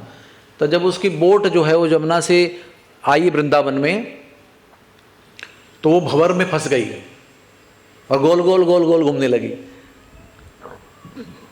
तो ये रामचंद्र कपूर कैसे भी करके कूदा पानी में और स्विमिंग करते हुए किनारे पे आया और पुकारने लगा, बचाओ बचाओ मेरी नाव डूब रही है, नाव डूब रही है। उस समय मदन मोहन मूर्ति से निकल के प्रत्यक्ष रूप में वहाँ पर ग्वाल बालों के साथ खेल रहे थे जमुना किनारे में। तो उनके बालकों के पास आए, बचाओ बचाओ त्राही माम मेरी बोट डूब रही है। तो उस समय मदन मोहन जी उनको बोले, बालक मदन मोहन जी, अभी उसको पता नहीं है मदन मोहन जी भगवान है, वो तो ग्वाल बाल खेल रहे हैं। उसने कहा कि पहाड़ पर एक बाबा बैठे हैं सनातन गोस्वामी, उनकी कृपा से तुम्हारी नाव बच सकती है। तो वो भागा ऊपर ढूंढते ढूंढते, कहाँ पर सनातन गोस्वामी बाबा बैठे हुए हैं। उनके पास पहुँचता है तो उसके जेब में भी बहुत सारे नमक के पैकेट थे। तो जब गया, झुक गया तो उसके जेब में से कुछ नमक के पैकेट गिर गए और उसने बाबा को बोला, बाबा मेरी नाव डूब रही है। नीचे किसी ने बालक ने बताया कि ऊपर आप बाबा बैठे, आपकी कृपा से मेरी नाव बच सकती है। तो उन्होंने कहा जो बालक खेल रहा था ना, उसकी कृपा से नाव बचेगी। भक्त भगवान को दिखा रहा है, भगवान भक्त को दिखा रहे हैं, इशारा कर रहे हैं, लेकिन आखिर भक्ति बचाता है। तो जैसे ही ये इनके पास में गया और जैसे ही झुका सनातन गोस्वामी के सामने, उसी समय मदन मोहन जी ने अपना फेटा निकाला और गोल गोल घुमाया ऐसे, और वायु को पूरा नियंत्रित किया और खींचा उस बोट को, हवा को कंट्रोल करते हुए, और वो नाव जो है पूरे किनारे लग गई, पूरा बिना नुकसान के। वो भाग के नीचे आए, देखा तो नाव बीच मझधार में फंसी हुई थी, वो बीच में आ गई, मतलब किनारे में आ गई। तो इतना प्रसन्न हो गया, इतना प्रसन्न हो गया, बाबा जी को जाके मिला, महाराज जी आपकी कृपा से मेरी नाव बच गई है, मैं अभी आगरा में जाकर ये पूरा सामान बेचूंगा, और सारा धन जो है वो तो डूबने वाला था नदी में सब कुछ, लेकिन बच गया, आपके लिए मैं सेवा में हाजिर करूंगा। तो वो आगरा गया ना, तो पता है क्या हो गया, उसका नमक का रूपांतर कपूर में हुआ। Please understand. अभी नमक का भाव क्या होता है और कपूर का भाव क्या होता है, आप जानते हैं ना, कपूर बहुत महंगा होता है। तो सारा उसका नमक मदन मोहन जी की कृपा से, क्यों ऐसा हुआ, क्योंकि उसने दिल से वहाँ पर संकल्प किया कि ये सारा धन जो मैं नमक बेच कर लाऊंगा वो आपकी सेवा में सुपुर्द करूंगा। तो भगवान ने उसको कपूर में रूपांतर किया। भगवान आपके भाव को देखते हैं, भगवान क्या नहीं कर सकते हैं, what God can not do. अगर आपका दिल साफ है, प्रामाणिक है, तो आपके जीवन में चमत्कार ही चमत्कार हो सकते हैं। हाँ, कोई चीज़ की कमी नहीं हो सकती है। जब हम स्वार्थ पे चलते हैं तो फिर हमारे जीवन में कर्मों के आधार पर काम होता है। जब हम स्वार्थ छोड़ देते हैं तो कर्मों का हिसाब बंद हो जाता है और कृपा का हिसाब शुरू होता है। ऐसा है, यही मनुष्य जीवन का बहुत सिंपल प्रिंसिपल है। हम लोग बहुत तड़पते हैं, बहुत जूझते हैं, बहुत मेहनत करते हैं, बहुत ठोकरें खाते हैं, और बाद में सोचते हैं ऐसा क्यों हो रहा है, क्यों हो रहा है सब ये, इतना मत्था टेका, इतना नवस किया, इतना मन्नत मांगे, इतना पूजन किया, इतना क्या क्या किया हमने, कर्म कांड किया, ग्रह शांति की, फिर भी ये समाप्त क्यों नहीं हो रहा है। क्योंकि कर्मों का खेल जो है ना, आप कितना भी उनको घुमाएंगे वो घूम घूम के राउंड राउंड होकर आपके पास वापस आएंगे। वो उसको नष्ट करना है तो कृष्ण की शरण में जाना पड़ेगा, और कृष्ण की शरण में जाएंगे शायद आपको स्वीकार नहीं करेंगे, वो कृष्ण के भक्त की शरण में जाना पड़ेगा और उनकी सेवा करके उनको संतुष्ट करना पड़ेगा। जब उनके भक्त संतुष्ट हो जाएंगे तो कृष्ण अपना चक्र चलाते हैं, फिर सारा कर्मों का खेल खत्म होता है और कृपा का खेल शुरू हो जाता है। तो वो उसने कपूर बेचा, वो भी आश्चर्यचकित हो गया कि कपूर कैसे पैदा हो गया। बहुत धन कमाया, वापस लौट के आया। ऐसे नहीं कि धन लेके वहीं से भाग गया, ऐसा भी होता है ना, हमने भाव में आकर बच गए तो बहुत सारा प्रॉमिस किया, ऐसा करूंगा वैसा करूंगा, लेकिन जब पैसा हाथ में आया तो मति भ्रष्ट हो गई, गुल हो गए। वो लौट के आया और पूरा धन उनके चरणों में रखा उसने, महाराज जी आपकी सेवा में। सनातन जी ने कहा मैं तो फकीर हूँ, कोपिन पहन कर घूमता हूँ, अगर धन की लालसा थी तो धन तो बहुत था मेरे पास, सब कुछ ब्राह्मणों में, मैं इसी पेड़ के नीचे संतुष्ट हूँ, मुझे कुटिया की कोई ज़रूरत नहीं है। लेकिन मेरे मदन मोहन जी जो है वो पेड़ के नीचे खड़े हैं, तो मदन मोहन जी के लिए मंदिर बनाओ। तो वृंदावन का सबसे पहला, मतलब जब जीर्णोद्धार वृंदावन का हुआ, इसके पहले वृंदावन सब जंगल ही जंगल था, उधर कुछ सब कुछ नष्ट हो चुका था, लुप्त हो चुका था। तो ये मंदिर जो आपको मैंने दिखाया ना, ये उस रामचंद्र कपूर ने बनाया। 1670 इस साल में ये मंदिर तैयार हो गया। और जब मंदिर बन रहा था तो सनातन गोस्वामी मदन मोहन जी की सेवा अपने शिष्य श्री कृष्णदास ब्रह्मचारी को उनको सौंप कर वे चले गए थे, और कंस्ट्रक्शन साइट हो गया ना वो पूरा, तो वो फिर नंदगांव चले गए, चक्रेश्वर महादेव गोवर्धन में चले गए, वहाँ उन्होंने भजन तप किया, तब तक ये मंदिर बना। लेकिन जब मंदिर बना तो सनातन गोस्वामी नहीं रहे, उनके जाने के पश्चात ये मंदिर पूर्ण हुआ और मदन मोहन जी को उसमें विस्थापित, मतलब स्थापन किया गया। तो प्रणाम कीजिए आप। अभी मदन मोहन जी के विषय में बताना है तो मदन मोहन जी जो है वो, इनके 3 विग्रह हैं, मतलब मदन मोहन जी, गोविंद जी और गोपीनाथ जी, ये 3 प्रमुख विग्रह हैं जो कृष्ण भगवान के ग्रेट ग्रैंडसन प्रपौत्र वज्रनाभ ने भगवान के आदेश के अनुसार उसको बनाए थे। भगवान ने उनको कहा था कि मैं अभी जा रहा हूँ विश्व को छोड़कर, लीला समाप्त करके, तो जय जहाँ जहाँ मैंने लीला की है वहाँ वहाँ आपको सब भूमि को संवारना है 3 स्तर पर। एक वनों को संवारना है, एक कुंडों को संवारना है और विग्रह स्थापन करने हैं। तो शास्त्र का कहता है वन, सर और विग्रह, इस 3 स्तर पर आप वृंदावन को संवारो। तो मदन मोहन जी ने वनों को संवारा है, कुंडों को संवारा है, और जो प्रमुख विग्रह बनाया उसमें पहला विग्रह बनाया। और उस समय जो उत्तरा देवी थी, अभिमन्यु की पत्नी, वही अकेली ऐसे जीवित थी जिसने कृष्ण को देखा भी था और कृष्ण नहीं भी है दुनिया में, है ना। लेकिन कृष्ण को देखे भी एक ही औरत थी, वो उत्तरा देवी थी, अभिमन्यु की पत्नी। तो वो मूर्ति बनाकर उस उत्तरा देवी के पास में गया। तो उत्तरा देवी ने कहा कि इसके जो मूर्ति के चरण कमल जो है ना वो साक्षात कृष्ण जैसे हैं। तो वो ये मूर्ति है मदन मोहन जी की, जिनके मूर्ति के चरण कमल जो है वो साक्षात कृष्ण जैसे हैं। फिर उन्होंने और एक मूर्ति बनाई और फिर अपनी माँ उत्तरा देवी को दिखाने ले गए। तो उत्तरा देवी ने कहा इनका जो वक्षस्थल है वो साक्षात कृष्ण जैसा है। तो उस मूर्ति का नाम पड़ा गोपीनाथ जी। और फिर तीसरी मूर्ति बनाकर ले गए तो उत्तरा देवी ने कहा इनका मुख कमल जो है वो साक्षात कृष्ण जैसा है, और वो मूर्ति का नाम पड़ा गोविंद जी। इसका प्रमाण है, बीच में कुछ कन्फ्यूजन था कि वक्षस्थल वाले गोविंद जी और मुख वाले गोपीनाथ जी, लेकिन फिर हमने शास्त्र में प्रमाण ढूंढकर उसका प्रमाणित रूप से उसको देखा। तो रियल नॉलेज ये है कि जो वक्षस्थल जिनका समान है वो गोपीनाथ जी हैं, और जिनका मुख कमल कृष्ण जैसा है वो गोविंद जी हैं। तो मदन मोहन जी की ये जो मूर्ति है ये संबंध मूर्ति कहा गया है इसको। संबंध का मतलब क्या होता है? वो बाहरी दुनिया में हमारा जो संबंध बना हुआ है उसको तोड़कर ये अपने चरणों से हमारा संबंध बना देते हैं। हम सब लोगों का ध्यान बाहर बटा हुआ है, तो मदन मोहन जी ऐसी कृपा करते हैं कि उनके चरणों की ओर हमको आश्रय देते हैं। जब आश्रय देते हैं तो अपने आप उनकी कृपा से दुनियादारी का जो आकर्षण है वो छूट जाता है। हाँ, क्या मंत्र है वो? जयताम सुरतौ पंगोर मम मंद मतिर्गति मत सर्वस्व पदम भोजव राधा मदन मोहनम। उस मंत्र का अर्थ यह है कि हे भगवान, हमारी मति दुनिया में बटी हुई है, सब जगह पर अनेक विषय हमको आकर्षित कर रहे हैं, और उसकी वजह से हमारी मति जो है मंद हो गई है। जयताम सुरतौ पंगु, हम पंगु भी हो गए, we are lame, we are unable to walk. जयताम सुरतौ पंगोर मम मंद मतिर गति, तो मत सर्वस्व पदाम भोजव, आपके 2 चरणों की ओर मैं अपने आप को अर्पण कर रहा हूं। और आपका नाम राधा मदन मोहनम, आप दोनों जो औ आता है ना, औ मदन मोहन औ, मतलब 2 व्यक्तियों का उल्लेख है वहां पर। तो दोनों के चरणों में हम आश्रय ले रहे हैं, ऐसा इनका प्रणाम मंत्र है। इसकी भावना यह है कि जब तक विश्व में हमारा मन लगा हुआ है, विश्व के विषयों का भोग लेने में हमारा मन भागता है, तब तक भगवान की कृपा नहीं होती है। और जब व्यक्ति संतों की कृपा से मदन मोहन जी के चरणों में आ जाता है तो अपने आप उसके दुनियादारी के बंधन जो है, आकर्षण, वो छूट जाते हैं। और ये छूटना जरूरी क्यों है?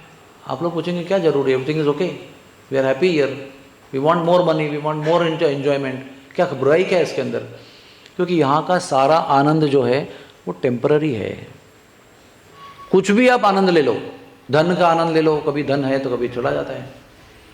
बड़े बड़े राजा जो है वो रंक बन जाते हैं, कभी रंक राजा बन जाते हैं। कभी शरीर भोग देता है, कभी शरीर भोग नहीं देता है। कुछ समय के बाद वो जवान शरीर बुढ़ा हो जाता है, फिर वही आनंद उस शरीर से नहीं मिलता जो पहले खाया था। एक जलेबी खाए तो मज़ा आता है, लेकिन 10 खाने के बाद उल्टी आने लगती है। वही आइटम है, आप वही हो, जबान भी आपकी वही है, शरीर भी वही है। तो सार क्या है इसका? उसको एक बिगिनिंग है और एक एंड है। अनलिमिटेड आप 100 जलेबी नहीं खा सकते। एक खाएंगे तो आनंद आएगा आपको, 2 खाएंगे तो ठीक है, तीसरा खाने पर पेट खराब हो जाएगा। जलेबी वही, आप भी वही हो। इसका मतलब उसका आनंद की एक शुरुआत है और उस आनंद का एक एंड भी है। और हमारा स्वभाव कैसा है? हमारा आत्मा का आद्यंतु वंतु कौन्तेय न तेषु रमते बदहा। बुद्धिमान व्यक्ति जो है ना, वो शुरू होकर समाप्त होने वाले वस्तु में आनंद नहीं लेता है। वो जानता है कि ये तो टेम्पररी आनंद है, आज शुरू करूँगा तो कल समाप्ति का समय आएगा, फिर नया ढूंढना पड़ेगा, फिर वो भी शुरू होगा वो समाप्त हो जाएगा, फिर नया ढूंढना पड़ेगा, वो भी शुरू होगा और समाप्त हो जाएगा। तो हमें नहीं चाहिए ऐसा आनंद। हमें वो आनंद चाहिए जो कभी समाप्त नहीं होता है। चिरंतन आनंद का हमारा स्वभाव है, इसलिए भगवान की ओर मुड़ना जरूरी है। Why we need to be Krishna conscious, why we, हमको भगवान भावित बनना जरूरी क्यों है? क्योंकि हमारी आत्मा की जरूरत जो है वो टोटल डिफरेंट है, और दुनिया हमें जो आनंद दे रही है वो टोटल डिफरेंट है, वो मैचिंग नहीं होता है उसका, इट डजंट मैच। और हम कोशिश करते रहेंगे करते रहेंगे करते रहेंगे, ये ट्राई करेंगे वो ट्राई करेंगे, लेकिन हमको जो चिरंतन आनंद चाहिए परमानेंट वाला वो नहीं मिलता है। और बुद्धिमान जीव होगा तो सोचेगा ऐसा क्यों हो रहा है? ऐसा इसलिए हो रहा है कि मैं भूल भुलैया वाली टेम्पररी अशाश्वत चीज़ों के पीछे भाग रहा हूँ या भाग रही हूँ। मुझे शाश्वत चीज़ चाहिए, और शाश्वत चीज़ है भगवान के चरण कमल, और वही हमें शाश्वत आनंद और आश्रय दे सकता है। इसलिए मदन मोहन जी हमारी भक्ति की शुरुआत है, वो अपने चरणों में आश्रय देते हैं तो दुनिया के चंगुल में से निकाल कर अपने चरणों में रखते हैं। और फिर आगे गोविंद जी जो हैं, गोपीनाथ जी जो हैं, वो सेवा देते हैं, अपना बनाते हैं।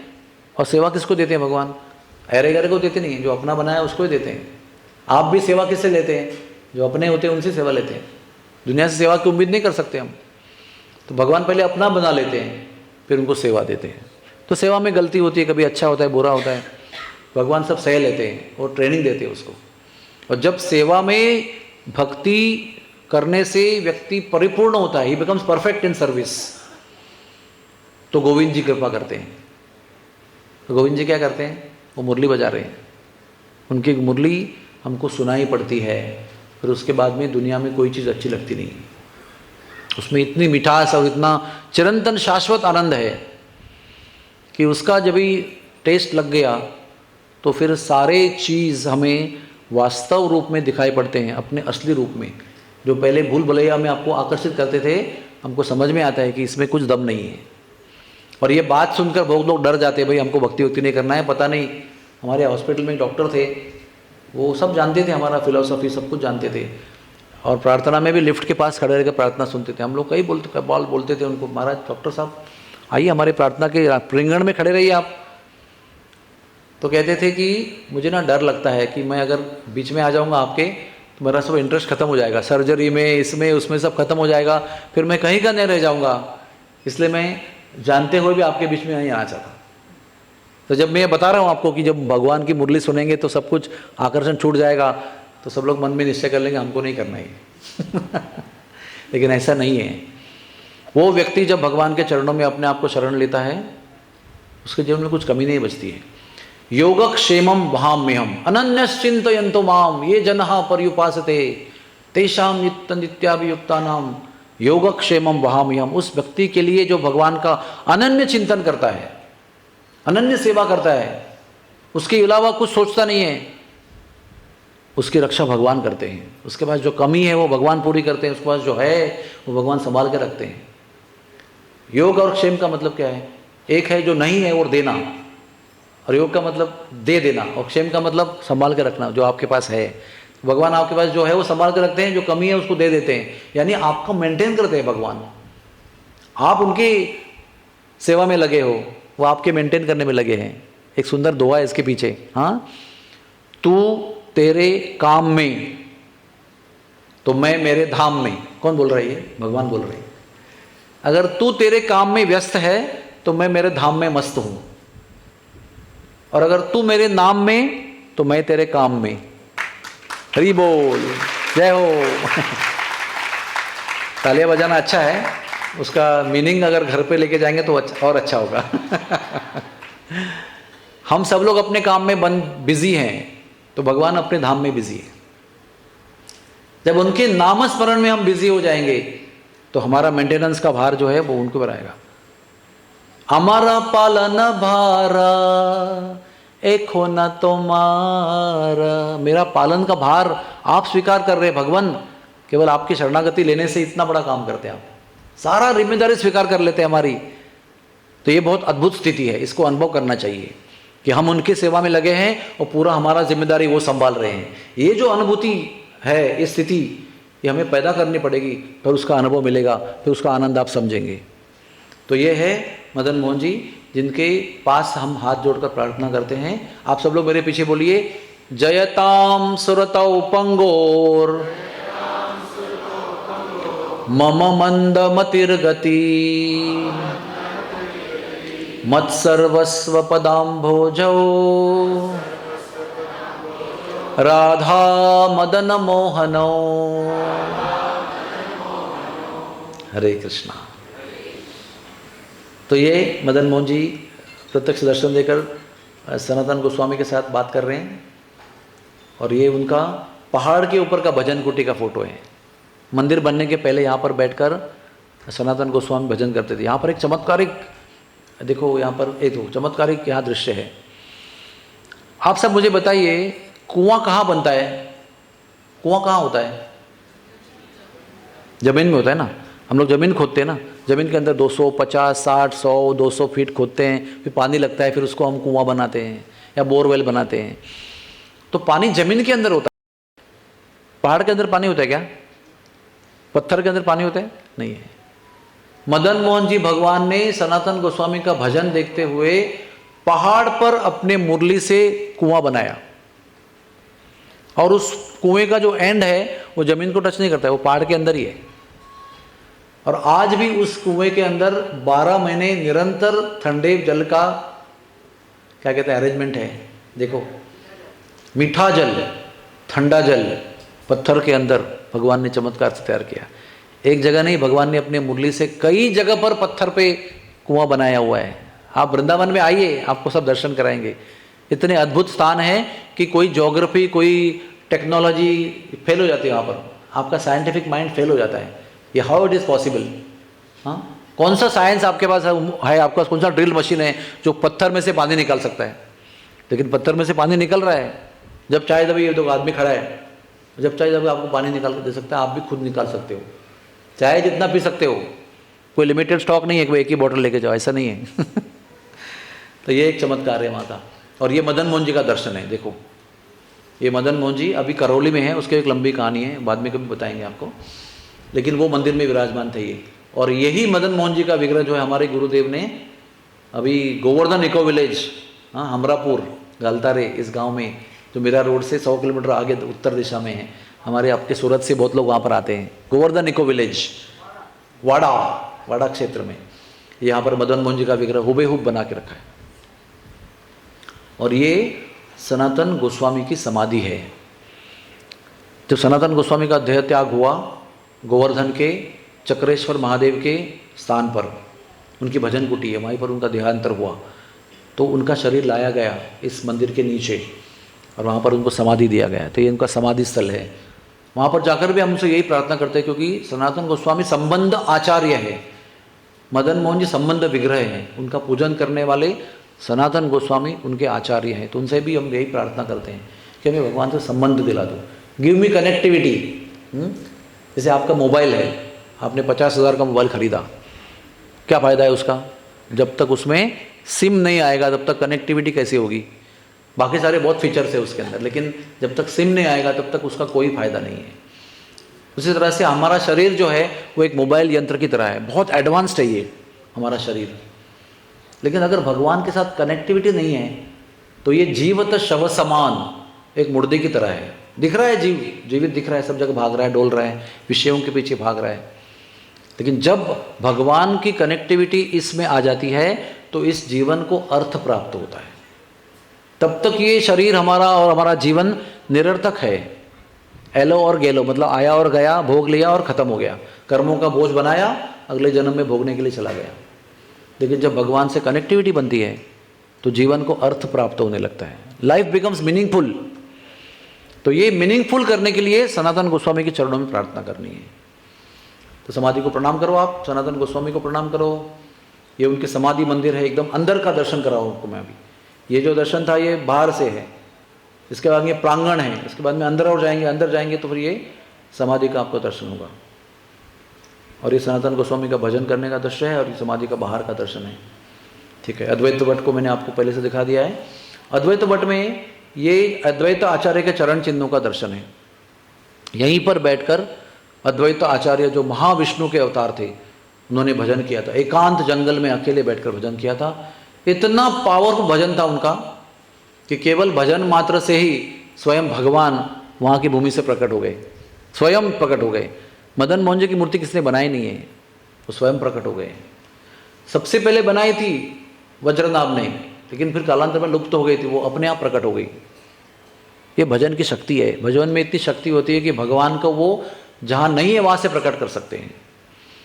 नामदेव जी के पीछे ब्रह्म राक्षस लगा था, लेकिन नामदेव जी सब में भगवान का दर्शन करते थे, तो वो ब्रह्म राक्षस में भी उन्हें भगवान का ही दर्शन किया। अरे बोले भगवान ये रूप में आए, आज आप क्यों मजाक कर रहे हो, भाई दर्शन दिला दो हमको अभी। तो ब्रह्म राक्षस कर रहा था उनके ऊपर, वास्तव ब्रह्म राक्षस था वो, लेकिन इनकी श्रद्धा थी, अरे भगवान कितना नचाओगे अभी, कितना खेल खेलोगे, बस हो गया अभी करो दर्शन दो। तो ब्रह्म राक्षस के हृदय से भगवान को प्रकट होना पड़ा, और उसके वजह से ब्रह्म राक्षस का भी उद्धार हो गया। ब्रह्म राक्षस फूट गया, मतलब वो जो जीव था ब्रह्म राक्षस योनि में था वो खत्म हो गया, और उसके हृदय से भगवान प्रकट हो गए, नामा के लिए, नामदेव के लिए विट्ठल प्रकट हो गए। हाँ, तो ऐसे अद्वैत आचार्य ने अपने भजन से भगवान को जो लुप्त हो गए थे उनको प्रकट किया। तो अद्वैत आचार्य को हम प्रणाम करते हैं। और ये अद्वैत आचार्य का वो जगह है जहाँ पर उन्होंने भजन किया था, और ये उनके विग्रह जो उन्होंने पूजन किए थे यहाँ से जाने के पहले, ये उनका दर्शन है, राधा मदन गोपाल जी महाराज। और ये उनका वहाँ पर शिवलिंग भी है, क्योंकि अद्वैत आचार्य सदाशिव के अवतार भी हैं, महाविष्णु के भी अवतार हैं और सदाशिव के भी अवतार हैं। फिर हम आगे जाएंगे तो बांके बिहारी का दर्शन करेंगे।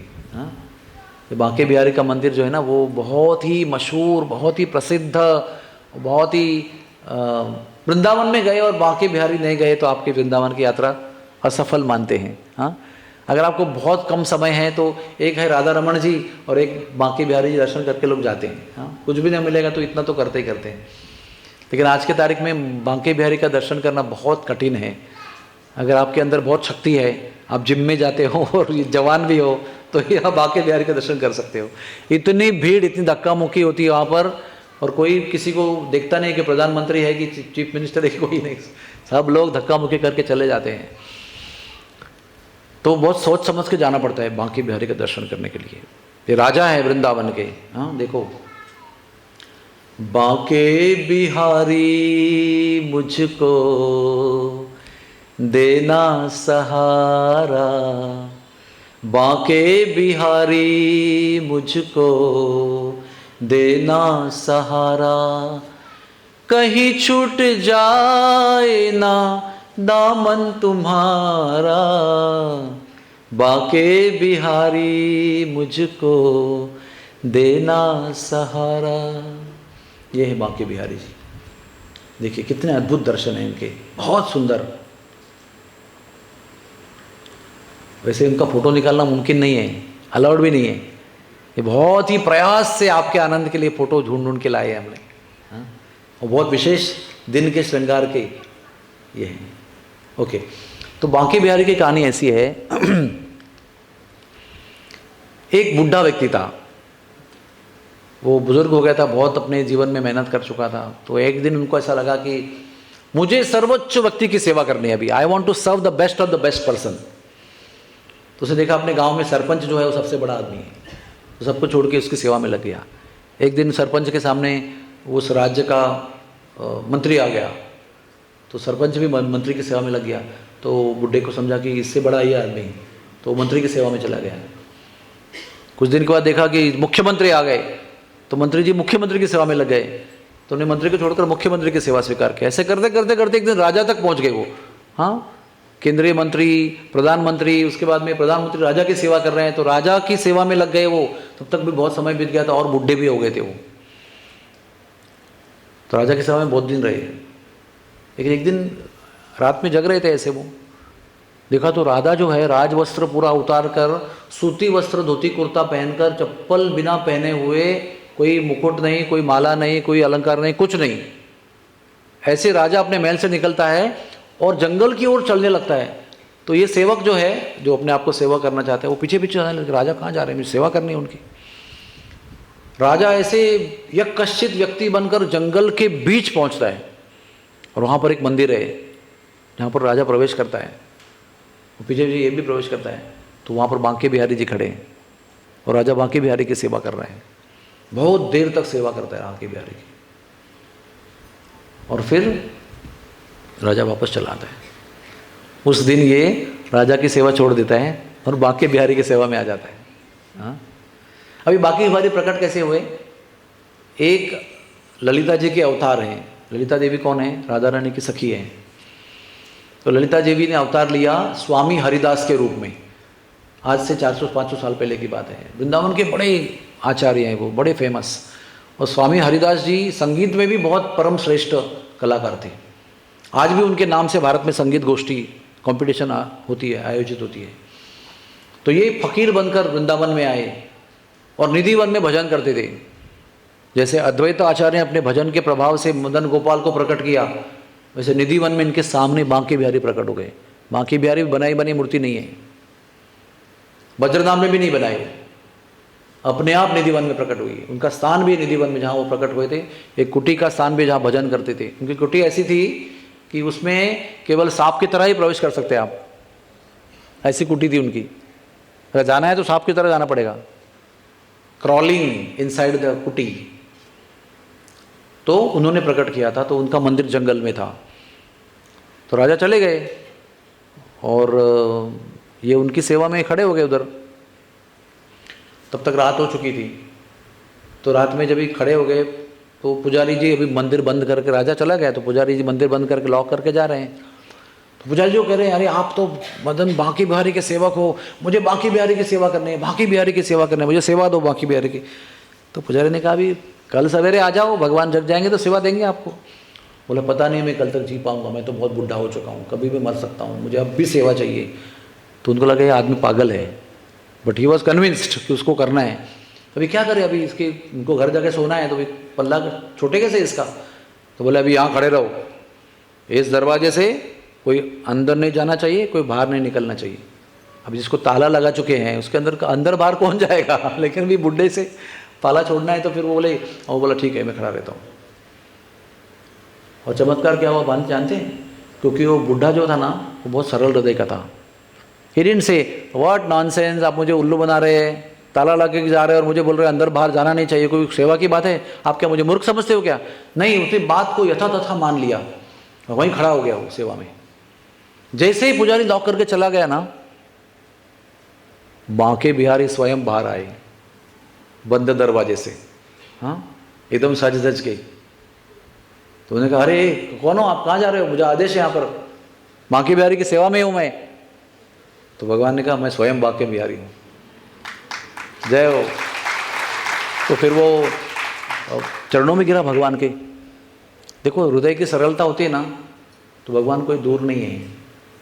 हमारे हृदय में बहुत सारी कॉम्प्लिकेशन होती है, हाँ, किंतु परंतु, मैनिपुलेशन, बहुत सारा कपट, बहुत सारा अपने आप को बहुत बुद्धिमान समझते हैं हम लोग। बुद्धि के स्तर पर भगवान को डील करना चाहते हैं, भगवान के साथ डील करना चाहते हैं। ये बहुत सरल हृदय था, इतना विश्वास था।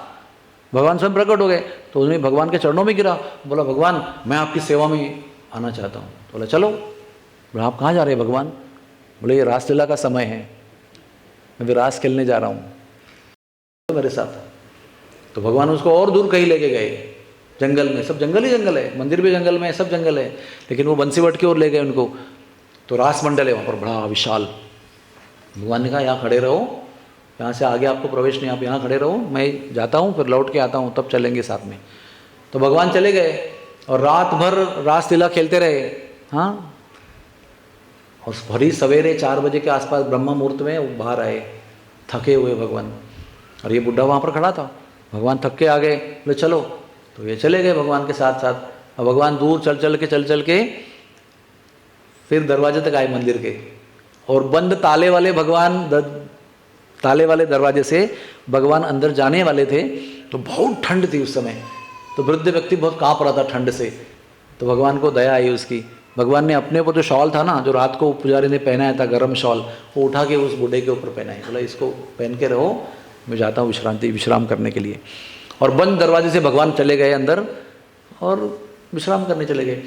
कुछ ही मिनटों में पुजारी लोग आए अपना मंगल आरती करने के लिए। तो ये व्यक्ति उसकी बोला नहीं नहीं मंदिर नहीं खोलना है, अभी अभी सोने के लिए गए। वो रात भर डांस कर रहे थे, बहुत थके हुए हैं, you cannot wake him up now. आप उसको उठा नहीं सकते हो। तो लगा ये आदमी सही पागल है, रियल मैड पर्सन इज। लेकिन ये व्यक्ति को टाल कर, वो लोग बुढ़ा व्यक्ति कितना विरोध करेगा, टाल कर दरवाजा खोला, चले गए और भगवान का दरवाजा खोला तो देखते हो क्या, भगवान के ऊपर शाल गायब। अरे इतने बंद दरवाजे में कौन चोर आ सकता है? लेकिन एक ही व्यक्ति वहां पर है और कोई मंदिर में कोई नहीं है।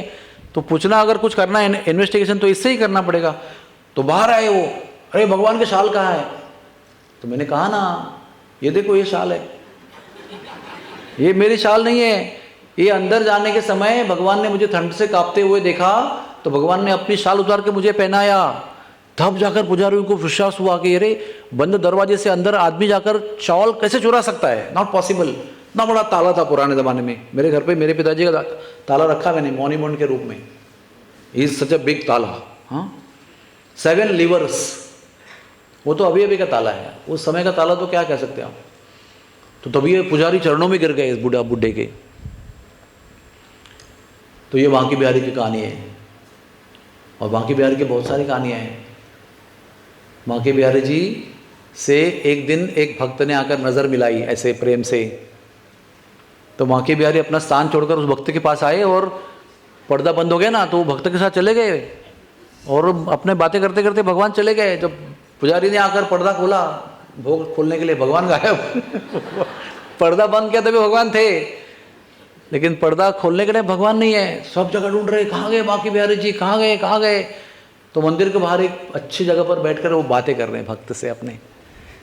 तब से क्या हो रहा है, आप लोगों की नज़र मिलने के पहले ठक कट, ज़्यादा नज़रें मिलाने का नहीं उसे।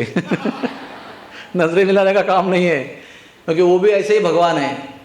कोई प्रेम से देखा ना उसके हो जाते हैं, इसलिए हर 2 मिनट में ऐसे ऐसे ऐसे करते रहते हैं। हम लोग ऐसे देखने को होने के पहले ही बंद, फिर वापस आधा, फिर पहले नीचे देखते हैं तो फिर बंद हो जाता है, फिर ऊपर देखते हैं फिर बंद होता है, फिर चेहरा देखते हैं बंद हो जाता है। इसलिए भक्त लोग वहाँ से हिलते ही नहीं, क्योंकि पूरा दर्शन होता ही नहीं ना, तो बहुत देर खड़े रहते हैं। इसलिए वहाँ पर भीड़ ज़्यादा होती है, और सबसे ज़्यादा भीड़ वृंदावन में बांके बिहारी के मंदिर में होती है। ऐसे वृंदावन में कई भक्त हुए हैं, आज भी हैं, जो अंधे हैं लेकिन बांके बिहारी के मंदिर में आकर पूरा श्रृंगार का वर्णन करते हैं। कौन से रंग का पहना है, कौन सा शालू पहना है, कौन सा अलंकार पहने हुए हैं, कौन से मोतियों की माला पहनी है, सब वर्णन करते हैं। एक भक्त बांके बिहारी के मंदिर में अंधा आया तो सब गोसाई ने उसका मजाक उड़ाया, अरे क्या क्यों आते हो मंदिर में इधर टाइम पास करने के लिए, तुम्हें क्या दिखता है। तो उस अंधे भक्त ने जो उत्तर दिया ना, अब सब लोग ध्यान से सुनिए। वो कहता है शायद मैं बांके बिहारी जी को देख नहीं पाऊंगा, लेकिन बांके बिहारी मुझे देख रहे हैं, मैं हाजिरी लगाने के लिए आता हूँ, है ना। ये देखिए भाव ऐसा होना चाहिए। बाकी हमारे पास धन हो न हो, आंखें हो न हो, बुद्धि हो न हो, हाँ दौलत ऐश्वर्य हो या ना हो, भगवान इस पर किसी पे रिश्ते नहीं है। क्योंकि ये सब जो मैंने बताया ना अभी आपको, सब भगवान का दिया हुआ है, हमारा कुछ नहीं है इसके अंदर। हमारा क्या है, हमारा खाली भाव है। अगर भाव है आपके पास तो भगवान उसके भूखे हैं, क्योंकि वो आपका है, भगवान का दिया हुआ नहीं है, बोरोड वेल्थ नहीं है वो। तो हम लोग मंदिर में केवल भगवान को देखने जाते नहीं हैं, भगवान भी हमको देखें इसलिए हम मंदिर में जाते हैं। ध्यान रखना, इट्स अ रेसिप्रोकल एक्टिविटी, दोनों तरफ से एक्टिविटी होती है। आप उनको देख रहे हैं, वो भी आपको देख रहे हैं। जब दोनों देखते हैं ना तभी प्रेम होता है, अकेले के देखने से प्रेम नहीं होता है कभी भी। तो बांके बिहारी जी की ऐसी बहुत अद्भुत अद्भुत कहानियाँ हैं। हरे कृष्णा। तो थोड़ा आगे बढ़ते हैं अभी। ये अष्टसखी का मंदिर है, ये हमारे प्रभुपाद जी के गुरु महाराज भक्ति सिद्धांत सरस्वती ने बांके बिहारी के मंदिर के आगे स्थापन किया था। इसका दर्शन अवेलेबल नहीं है। और ये राधा वल्लभ जी है, मैंने आपको कल की कहानी में बताया था। आत्मदेव ब्राह्मण जो शिव भक्त थे, जिनको शंकर जी ने दर्शन दिया स्वप्न में, और अपनी कुएं के अंदर जो सुरंग था उसके कोने में जो दर्शन, जो मूर्ति प्राप्त हुई वो ये मूर्ति है। जो उस मदन टेर के पेड़ के ढोली के बीच में रही, और हित हरिवंश बंसी के अवतार भी वहीं रहे उस एक लेवल पे। ट्रिप्लेक्स फ्लैट था वो बरगद के पेड़ के अंदर, तो बीच वाले ढोली में राधा वल्लभ जी रहे। तो ये राधा वल्लभ जी का दर्शन कर लो, बहुत सुंदर दर्शन है। राधा वल्लभ दर्शन दुर्लभ ऐसे कहते हैं। राधा वल्लभ जी बहुत सुंदर ठाकुर जी हैं वृंदावन के, और ये अलग संप्रदाय है, बहुत सुंदर संप्रदाय है, बहुत प्रेम से भगवान की सेवा करते हैं। हर दिन इनका दर्शन जो है इतना प्रेम से श्रृंगार करते हैं उनको। और उनका जो मंदिर है ना, उसके मंदिर के अंदर बहुत विशाल एरिया है। आप जहाँ भगवान को देख रहे हैं वो तो दर्शनी भाग है उनके महल का। पीछे बहुत अंदर कमरे हैं, एक कमरे में वो स्वयं उनको उठाकर डाइनिंग टेबल पे बिठाते हैं, जाकर वहाँ पर भोजन करते हैं भगवान। फिर एक और एरिया है, वहाँ पर भगवान को स्नान कराते हैं, फिजिकल उठाकर ऐसे गोद में लेके जाते हैं और भोजन कराते हैं, उठाकर जाते हैं, स्नान कराते हैं, और एक जगह लेके जाते हैं, उनका ड्रेसिंग करते हैं, फिर उठाकर आके सामने खड़ा करते हैं, फिर पर्दा खोलते हैं, तब तक पर्दा बंद रहता है। तो उनके पुजारी जी जो हैं वो हमारे महाराज जी के बड़े परम मित्र हैं, तो उन्होंने हमको सब कुछ अंदर का, बाहर से अंदर का पूरा दर्शन कराया है। विशाल एरिया है पूरा, बाहर जगह दिखता है ओनली स्मॉल दरवाजा, उसके अंदर भगवान खड़े हैं, उसके पीछे बहुत विशाल जगह है जहाँ पर ठाकुर जी को समय समय के अनुसार जो लीला करते हैं, वो गौचारण करने जा रहे हैं, उसके पहले नाश्ता करके जा रहे हैं, फिर गौचारण करके आएंगे थके हुए, फिर भोजन कर रहे हैं, फिर मैया गीत गा रही है, उनको सुला रही है, फिर सोने के गीत गाते हैं दोपहर में, रात में, फिर उठाते हैं दोपहर को उनको, फिर संध्या का भोग, संध्या के गीत गाते हैं, बहुत सुंदर तरीके से उनका सेवन करते हैं। तो इनके जो मूल आचार्य हैं वो हित हरिवंश गोस्वामी जी महाराज हैं, जो भगवान के बंसी के अवतार हैं। उनका भी आगे फोटो आएगा। ये देखिए एकदम करीब से उनका दर्शन कीजिए, राधा वल्लभ जी महाराज का। ये देखिए और नज़दीक से, हाँ, इनके कमल जैसे नेत्र देखिए, उनके चेहरे पर कितनी सुंदर पत्रावली बनाई है, उसका दर्शन कीजिए। और ये ठाकुर जी की एक विशेषता है, क्या लिखा है यहाँ पर, पढ़ के दिखाइए। ब्याहवला, हाँ मतलब शादी ये ठाकुर जी हमारे आए दिन शादी करते हैं राधा रानी से। हाँ, आप लोगों में से कोई भी जा सकते हैं वहाँ पर और कह सकते हैं कि आज शादी मेरी तरफ से, आई एम द स्पॉन्सर। हाँ, और ठाकुर जी देखो कैसे खड़े हैं, देखो है ना, दूल्हा बनकर खड़े कि नहीं, पंजाबी स्टाइल में एकदम। और नीचे देखिए, नीचे दिख रहा है आपको, वो राधा रानी का स्वरूप है, क्योंकि ये ठाकुर जी के अंदर ही राधा रानी है, लेकिन राधा रानी का प्रतीक के रूप में उनके बाजू में उनको विराजमान करते हैं, लक्षण के रूप में, लाक्षणिक रूप में। तो ये ब्यावला है, और इस ब्यावले के बाद में उनका पूरा मंत्रोच्चारण होता है, माला एक्सचेंज होती है, यज्ञ होता है, और सब ब्राह्मणों को दक्षिणा दी जाती है भगवान की तरफ से, और सबको भोजन भी किया जाता है। बहुत सुंदर, और डेकोरेशन इतना सुंदर करते हैं ना, दोपहर को 1 बजे शुरू करते हैं, 4 बजे तक फिनिश कर देते हैं, और 4 से रात को 9 बजे तक उनका विवाह संस्कार चलता है आनंद से। तो ब्यावला उनकी विशेषता है। ठीक है, अभी आज का हम कथा यही समाप्त करते हैं, और कल के दिन भी हम, ये जो वृंदावन है ना बहुत विशाल है। जब हमने कोरोना के समय पर ये वृंदावन की ई यात्रा की थी, ई यात्रा इंटरनेट, हाँ, के ऊपर, तो हमने 3 दिन तक सुबह 2 घंटे और शाम को 2 घंटे ऐसे बेदुने 4 घंटे में भी वृंदावन की कथा पूरी नहीं हुई थी। और यहाँ पर 2-2 घंटे में कैसे पूरे करें, है ना। तो फिर भी हम आज तक ही वृंदावन की कथा का वैसा योजना था, लेकिन हम कल भी 2 घंटा और जितना भी हो सके वृंदावन के स्थानों का, इम्पोर्टेंट स्थानों का आपको दर्शन करेंगे और कहानी बताएंगे। तो आज की कथा को हम यहाँ विश्राम देते हैं।